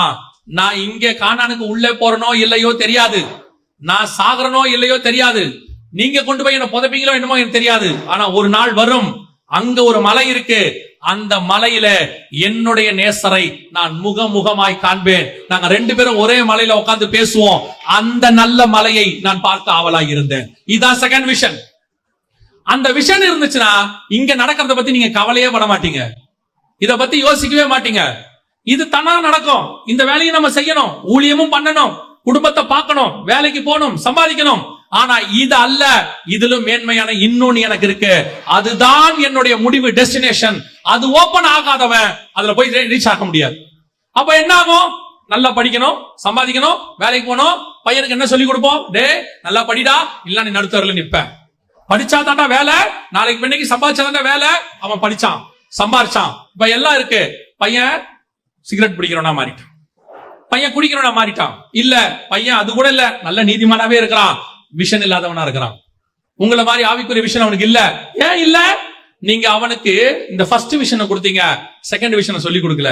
ஆண்டவர் திருப்பி திருப்பி சொல்வாரு, உன் பிள்ளைகளுக்கு உன் கண்களுக்கு நடுவே உன் கரங்களில இதெல்லாம் செஞ்சதை எல்லாத்தையும் எழுதி போடும் பாரு. பின்னாடி நடக்கணும், எல்லாம் சந்ததி சந்ததியா போகணும், அவனுக்கு வந்து சேரணும் எல்லாம். இன்னைக்கு முதல் விஷனோடு கூட ஓடுகிற கூட்டம், நீ பார்க்கிற பூமி எதை பாக்குறீங்க? இதைத்தான் பார்த்துக்கிட்டு இருக்கிறீங்க. இதையும் தாண்டி ஸ்பிரிச்சுவலா பார்க்கணும். எனக்கொன்று நியமிக்கப்பட்டிருக்கிறது, அதை நான் வாஞ்சையாய் தொடர்கிறேன். அதுதான் என்னுடைய டெஸ்டினேஷனாக இருக்கணும். அதை நோக்கி நான் ஓடணும். அதை என் கண்கள் காணவும் இல்லை, என் காதுகள் கேட்கவும் இல்லை. ஆனால் நமக்கோ அதை ஆவியிலே கர்த்தர் வெளிப்படுத்தியிருக்கிறார். இப்ப நாம அந்த விஷன் ஓபன் ஆனவங்களா இருக்கிறோமா? இல்லை. இதோட சர்ச்சுக்கு வர்றதுக்கு காரணம் என்ன? சர்ச்சுக்கு வர்றதுக்கு காரணம் என்ன? நல்ல ஆண்டவர் ஆசீர்வதிச்சு 10 வருஷத்துக்கு முன்னாடி சர்ச்சுக்கு ஒண்ணும் இல்லாம வந்தேங்க. இப்ப கர்த்தர் எனக்கு வீடு வாசல் எல்லாம் கொடுத்திருக்கிறாரு. அந்த சர்ச்சுக்கு நான் போனதுல கூப்பிடுறவனே என்ன சொல்லி கூப்பிடுவீங்க? அந்த சர்ச்சுக்கு வாங்க, கர்த்தர் உங்களை பணக்காரனாக்குவாரு. அது ஒரு சர்ச்சோடைய ஃபெயிலியர். அது சர்ச்சோடைய ஃபெயிலியர். அந்திரேயா கூப்பிடும் போது எப்படி கூப்பிட்டான் தெரியுமா? வா மேசியாவை பார்க்கலாம். என்ன சொல்லி கூப்பிட்டான்? வா மேசியாவை பார்க்கலாம். வா பணக்காரனாக்குற கடவுளை பார்க்கலான்னு சொல்லல. வா 5000 பேருக்கு அப்பம் கொடுக்கிற தேவனை பார்க்கலான்னு சொல்லல. அவன் சொன்னான், வா மேசியாவை பார்க்கலாம். இதுதான் உங்கள் சபைக்கு கூப்பிடுறதுக்கு அடையாளமா இருக்கணும். எதுக்குங்க அந்த சர்ச்சுக்கு என்ன கூப்பிடுறீங்க? அந்த சர்ச்சுக்கு நீ வா, கண்டிப்பா பரலோகத்துக்கு போவ. அந்த சபையில சத்தியம் இருக்கிறது, அது பரலோக விஷனோடு இருக்கிறது. கர்த்தர் நிச்சயம் அங்கே போனா பரலோகத்துக்கு கூட்டு போவார். நான் எங்க சபைக்கு முதல்ல போகும்பொழுது, எங்க பாஸ்டர் கிட்ட போகும்போது, நாங்க ஆசீர்வாதத்துக்காக போகவே இல்லை, எந்த தேவைக்காகவும் போகல, என்ன சத்தியத்துக்காக தான் கூட்டிட்டு போனாங்க. ஆனா அங்க போக போக எனக்கு ஒண்ணு மட்டும் நல்லா தெரிஞ்சிச்சு, அங்க நிச்சயம் கண்டிப்பாக பரலோகத்துக்கு போறதுக்கான எல்லா காரியமும் அங்க இருந்துச்சு. எங்க பாஸ்டர் அப்படித்தான் எங்களுக்கு போதிச்சு கொடுத்தாங்க. 14 கிட்டத்தட்ட 12 வருஷம் அங்க உட்கார்ந்து இருந்தாங்க. அப்படிதான் எங்களுக்கு போதிச்சு கொடுத்தாங்க ஆண்டவர். அவங்க வழியா ஒரு நாள் வந்தது, எங்கள் பிள்ளைகள் வளர்ந்து வரும்பொழுது அவர்களுக்கு சத்தியத்துக்கு தேவையான ஒரு இடம் தேவைப்பட்டது. இப்போ நாங்க கொண்டு போய் சத்தியம் எங்க கிடைக்குதோ அந்த இடத்துல நான் விட்டுருக்கிறேன். இப்பவும் சொல்றேன், நான் என் பிள்ளைகளை சர்ச்சு பெருசா இருக்கு, ஏர் கண்டிஷன்ல இருக்கு, பெரிய பெரிய ஆளுங்க வராங்க, பெருசா இருக்கு நான் பார்க்கவே மாட்டேன். நான் பார்க்கறது ஒன்னே ஒண்ணுதான், என் பிள்ளைகள் வாழ்க்கைக்கு சத்தியம் கிடைக்குதா. ஏன்னா நான் பணக்காரன் ஆகணும்னு போல, நான் சத்தியத்துக்காக போனேன். எனக்கு தேவையான பணத்தையும் கர்த்தர் கொடுத்தார். ஆனா பணத்துக்காக போனேன்னா பணம் கிடைக்கும், சத்தியம் கிடைக்காது. பணம் உலகத்தில் வாழ பயன்படும், சத்தியம் தான் பரலோகத்திற்கு போகிறதுக்கு பயன்படும். பரலோகத்துக்கு போனோம்னா சத்தியம் இருக்கணும், இந்த விஷனோட சர்ச் இருக்கணும். உங்களுக்குள்ள இருக்கிற அடுத்த விஷன் அது ஓபன் பண்ணி விடணும். அடுத்து ஓபன் பண்ணி விட்டா தான் நீங்க போக முடியும். இன்னைக்கு நாம அந்த இடத்துல பாக்குறவங்களா இருக்கிறோமா? இதுதான் கர்த்தர் உங்ககிட்டயும் எங்கிட்டயும் கேட்கிறதான ஒரு விஷயம், மிக முக்கியமான விஷயம். ஆராய்ந்து பார்க்கணும். நீ பார்க்கிற பூமியை நான் உனக்கு தருவேன். இன்னிலிருந்து ஆண்டவர்கிட்ட ஒரு சின்ன பிரேயர் எப்பவுமே, ஆண்டவரே எனக்கு என்னப்பா நியமிச்சிருக்கிறீங்க? ரொம்ப அழகா உங்களுக்கு எனக்கு ஆண்டவர் சொன்னதை நான் உங்களுக்கு சொல்றேன், முடிக்கிறேன், கவனிங்க. எனக்கு சொன்னதை உங்களுக்கு சொல்றேன். ஆண்டவர் சொன்னாரு, அழிவுள்ளதான இது, சாவுக்கு எதுவான இது, இதை சாவுக்கான வசனமாவே மாத்திட்டோம் இல்லையா? இது அடக்காராதன வசனமாவே மாறிடுச்சு. எந்த அடக்காராதனைக்கு போனீங்கனாலும் அழிவுள்ளதான இது, அழியாமையும் சாவுக்கு எதுவான இது. அந்த சரீரத்து மேல மண்ணு போடும்போது சொல்லுவாங்க, அது சரீரத்தை பத்தியே இல்ல, அங்க வருகையை பத்தி தான் அவர் பேசுவார். 1 Corinthians 15 இருக்கும். இதோ நான் உங்களுக்கு ஒரு ரகசியத்தை சொல்லுகிறேன், கடைசி எக்காலம் துணிக்கும் போது நாம் எல்லாம் நித்திரை அடைகிறது இல்லை. கடைசி எக்காலம் துணிக்கும் போது ஒரு நிமிஷத்துல ஒரு இமைப்பொழுதுல நாம் எல்லாரும் மறுரூபமாக்கப்படுவோம். எக்காலம் துணிக்கும், அப்பொழுது மரித்தோர் அழிவில்லாதவர்களாய் எழுந்திருப்பார்கள், நாமும் மறுரூபமாக்கப்படுவோம். அழிவுள்ளதாகிய இது அழியாமையையும் சாவுக்கேதுவாகிய இது சாவாமையையும் தரித்துக் கொள்ள வேண்டும். அது சரீரத்தை பத்தி இல்ல. 2000 வருஷத்துக்கு முன்னாடி புதைச்ச பரிசுத்தவான்களுடைய சரீரம் இப்ப வருமா? சரி, தீக்கில எரிஞ்சு போன சரீரம் வருமா? அந்த அழிவுள்ளதான் இந்த அழியாமைன்றது என்ன அர்த்தம்னா, ஆத்மா அழிவுள்ளதுக்குள்ள இருக்குது. இந்த அழிவுள்ளது கூட இருந்த ஆத்மா அழிவுள்ளதாயிடும். அதோட போச்சுன்னா ஒரு நாள் இந்த சரீரம் மர்வமாகி ஆத்மா மர்வமாகி ஆண்டவரோட போய் என்ன செய்யும் தெரியுமா? அழியாத ஒரு சரீரம் அங்க இருக்க, அந்த சரீரத்துல போய் அது சேர்ந்து கொள்ளும். இப்ப நான் என்ன நினைப்பேன்னா, எனக்கு இந்த பூமியில இந்த சரீரத்தை கர்த்தர் கொடுத்தாரு, இங்க நான் வாழ்றதுக்கு எத்தனை வருஷமோ வருக வர வரைக்கும் வச்சுக்கோங்களேன். ஆனா எனக்கு அழியாத ஒரு சரீரத்தை கர்த்தர் ரெடி பண்ணி வச்சிருக்கிறார். என் ஆத்மா போய் அதோட பிக்ஸ் ஆயிடும். அந்த சரீரத்துல தான் நான் நித்தியமா அவரோட வாழ போறேன். நான் சொல்றது புரியுதா? இந்த தாட்டு தான் மோசேக்கும் இருந்துச்சு, பவுலுக்கும் இருந்துச்சு. மோசே சொல்றாரு, இந்த சரீரத்துல நான் இங்க வேணா செத்துருவேன், ஆனா மறுரூபமாகி இயேசுவோடு கூட மறுரூபமலையில நான் உட்கார்ந்து அவரை பார்ப்பேன். இதே மாதிரி தான் இங்க இது போயிடும். ஒரு நாள் வரும், அழிவுள்ளதான இது அழியாமையும் சாவுக்கு எதுவான இது சாவாமையும் தரித்து கொண்டு நித்தியமாய் அவரோடு கூட இருக்க போது. இப்போ பவுல் சொல்றாரு, எனக்கு ஒன்று நியமிக்கப்பட்டிருக்கிறது, அதை நான் வாஞ்சையாய் தொடர்கிறேன். ஏன் தெரியுமா? இதை விட்டுட்டு அது உள்ள போய் நான் உட்காரணும்னு நினைக்கிறேன். இது எனக்குள்ள இருந்து போராட்டத்தை கொடுக்குது. அது போராட்டம் இல்லாத சரீரம். இது அழிவுக்குரியது. மாம்சம் எனக்கு எதிராக போராடுது. ரோமர் 7 சொல்றாரு, அந்த பிரமாணம் எனக்கு அகைன்ஸ்டா இருக்குது. ஆனா ஒரு பிரமாணம் இருக்கு, என் சரீரமோ நானோ போராட்டமே இல்லாம நான் என்ன நினைக்கிறேனோ அதான் என் சரீரம் பரிசுத்தமாக ஆண்டவரோடு கூட மர்வமாகி நித்தியமாய் நான் வாழ போகிறேன். அப்படி ஒன்னு அவர் பார்த்துட்டாரு. அவர் சொல்றாரு, இங்க என் கண்கள் காணல, ஆனா ஆவியில அதை நான் பார்த்துட்டேன், அதை நோக்கி நான் வாஞ்சையாய் தொடருகிறேன். நம்ம அத்தனை பேருக்கும் அந்த விஷன் வரணும். ஆண்டவரே, எனக்கு ஒன்று நியமிச்சிருக்கிறீங்களே, அது என்ன? மர்ருவ மலையை பார்க்கணும்னு மோசே ஆசைப்பட்ட மாதிரி, அந்த சரீரத்தை பார்க்கணும்னு பவுல் ஆசைப்பட்ட மாதிரி, நானும் என் அழிவில்லாத சரீரத்தை பார்த்துட்டேன்னா அதுக்கப்புறம் இது மேல எதுலயும் எனக்கு ஆசையே வராது. என்னுடைய தரிசனம் முழுக்க அதுலயே இருக்கும். அங்க போகணும் இருக்கும். அதான் செகண்ட் விஷன். அது ஓபன் ஆகணும். அதை கேட்கணும் ஆண்டவர்கிட்ட. நான் எனக்கு வச்சதை சொல்றேன், அந்த மாதிரி நீங்களும் அதை கேளுங்க. ஆண்டவரே, அந்த மாதிரி நான் போகணும் ஆண்டவரே, அதுக்கு பின்னாடி நான் போகணும் ஆண்டவரே. அதை யோசிக்க ஆரம்பிச்சிட்டீங்கன்னா இந்த உலகத்தில் இருக்கிற பாடுகள், கஷ்டங்கள், கண்ணீர்கள் எதுவும் பெருசா தெரியாது. எது வந்தாலும் உங்களுக்கு ஒண்ணு தெரியும், இது கொஞ்ச காலம் முடிவடைஞ்சிரும். கொஞ்ச காலம் இயேசுவுக்காக கஷ்டப்பாடு சகிப்பதினால் இன்னல், துன்பம், துயரம் இன்பமாய் மாறும் இயேசுவை நான் காணும் போது. அல்லேலூயா. அந்த இடத்துக்கு நீங்கள் நானும் வந்துருவோம். அதுதான் உங்களுக்கு எனக்கு கர்த்தர் வச்ச விஷன். அதை நோக்கி ஓடுங்க, அதை தேடுங்க, அதை கேளுங்க. ஆண்டவர்ட்ட அந்த காரியத்துக்கு, ஆண்டவரை, நான் கீழானவைகள் அல்ல மேலானவைகளையே பார்க்க ஆசைப்படுறேன். கேளுங்க, கீழானவைகள் கூட கொடுக்கப்படும். இதெல்லாம் ஆண்டவர் சும்மா ஜஸ்ட் லைக் தட் கொடுத்துட்டு போயிடுவார். உண்மையுள்ள மனுஷன் பரிபூர்ண ஆசீர்வாதங்களை பெறுவான். என்ன வேணுமோ அதை கர்த்தர் கொடுத்துட்டு போயிட்டே இருப்பாரு. இதுக்காக உங்க லைஃபை வேஸ்ட் பண்ணாதீங்க. அது ஸ்பிரிச்சுவலி வேஸ்ட் பண்ணாதீங்க. ஒவ்வொரு நாளும் நான் பார்க்கிறது அதுவா இருக்கணும், நான் நடக்கிறது அதுவாக இருக்கணும், நான் சிந்திக்கிறது அதுவாக இருக்கணும். அதுதான் எனக்கு வாக்குத்தத்தம் பண்ணப்பட்டது. நான் அங்கே போய் வாசம் பண்ண போகிறேன். அல்லேலூயா. நாம் ஜெபிக்க போகிறோம். ஏந்திரிக்கலாமா தேவ சமூகத்துல? கொஞ்சம் இந்த பூமிக்குரியதெல்லாம் விட்டுட்டு ஒரு 5 நிமிஷம், ஆண்டவரே, எனக்கு என்னதான் வச்சிருக்கிறீங்க? அதை கொடுக்கறதுக்காக தான் நீங்க பூமிக்கு வந்தீங்க. நீங்க சிலுவைக்கு போகாம அது எனக்கு கிடைக்காதுன்றதுனாலதான் நீங்க சிலுவை எடுத்துக்கிட்டீங்க. நீங்க மரணம் அடையாம நான் அந்த மர்மமாக முடியாதுங்கிறதுக்காக தான் நீங்க மரணமே அடைச்சிங்க. நீங்க உயிர் தெழாம நான் உயிர் தெழவே முடியாதுங்கிறதுக்காக தான் நீங்க உயிர் தெழுதலுக்கே வந்தீங்க. இவ்வளோ கஷ்டப்பட்டு என்ன ஒரு இடத்துக்கு நீங்க கூட்டிட்டு போறீங்களே, அந்த இடத்தை எனக்கு காட்டுங்க. இவ்வளோ பாடு அனுபவிச்சு எனக்கு ஒண்ணு நியமிச்சீங்களே, அதை எனக்கு காட்டுங்க. என் ஆசையெல்லாம் அதுவா இருக்கட்டும், என் வாஞ்சையெல்லாம் அதுவா இருக்கட்டும். இந்த கீழானவைகளை நான் நேசிச்சு ஓடினது போதும். அப்படி சொல்லி பாருங்க. நான் கிறிஸ்துவினுடைய ஸ்தானாதிபதியாய் சொல்லுகிறேன், நீ அதை நோக்கி ஓடு. பூமிக்குரியது என்னவோ அது தானாய் வரும். நீங்க ஆசைப்பட்டதெல்லாம் மறந்துரு பாருங்க, அதெல்லாம் உன் காலுக்கு கீழே கொண்டு வந்து கொட்டுவதற்கு கர்த்தர் வல்லமை உள்ளவராய் இருக்கிறார். அதுக்கப்புறம் நீங்க விருப்பம் கூட பட மாட்டீங்க, அது மேல ஆசையெல்லாம் இருக்காது. என் ஆசையெல்லாம் நீர்தானே, என் தேவையெல்லாம் நீர்தானே, அப்படி போயிருவீங்க. உங்க எண்ணம், உங்க சிந்தனை, உங்க விருப்பம் எல்லாம் அதுவாயிரும். என்னப்பா வச்சிருக்கீங்க எனக்கு, எனக்கு நியமிச்சது என்னப்பா? நான் அழிவில்லாததை போய் சுதந்திரிக்க போனேன், அழியாதது என்னதுப்பா? நான் அதை நான் பார்க்கணும், இங்க இருக்கும் போதே பார்க்கணும், தூரத்திலேயாவது நான் கண்டு அதை பார்க்கணும். ஆபிரகாம் அவருக்கு உண்டானதை பார்த்தாரே, மோசே அவருக்கு உண்டானதை பார்த்தாரே, பவுல் அவருக்கு உண்டானதை பார்த்தாரே. 2 சாமுவேல்ல 7ஆம் அதிகாரத்துல தாவீது சொல்றாரு, வெகு தூரத்தில் நடக்கிற காரியங்களை மனுஷர் பிரகாரமாய் எனக்கு தெரியப்படுத்தினீரே. அதுதான் அந்த மாதிரி ஒரு வாஞ்சை வரணும்.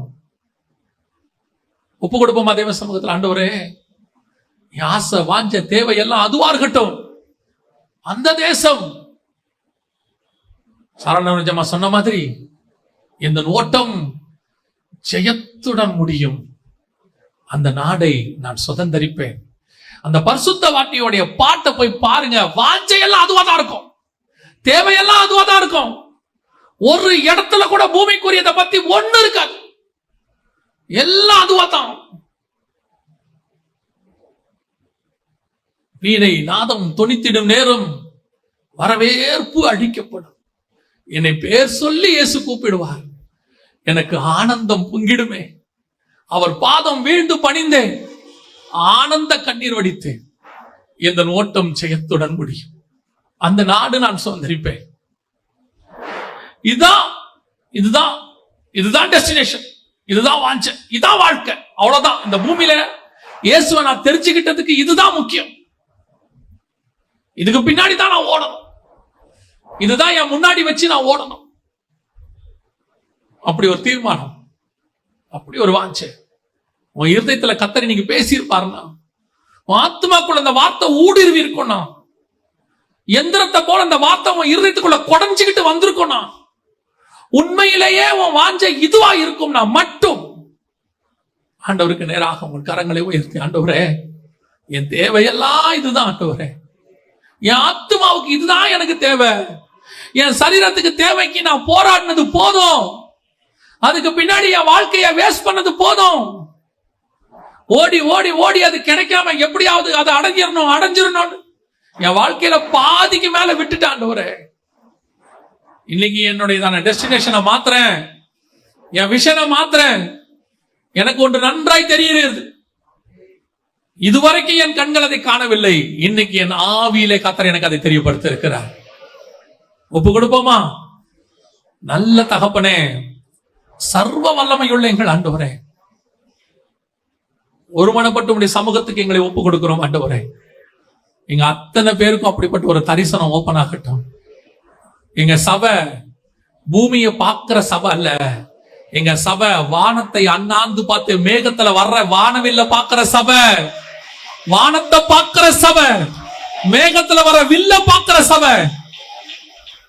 ஏனோக்கு 1000 பரிசுத்தவான்களுடன் வருகிறதை பார்த்தது போல நாங்களும் உம்மை எதிர்பார்த்து காத்திருக்கிற சபை, மேகத்தில் எடுத்துக்கொள்ளப்பட்டது போல மேகத்தில் வருகிறதை பார்க்கிற சபை. நாங்கள் அப்படியா எங்கள் சபை இங்க இருக்கிற அத்தனை பேரும் காணப்பட கிருபை பாராட்டும்.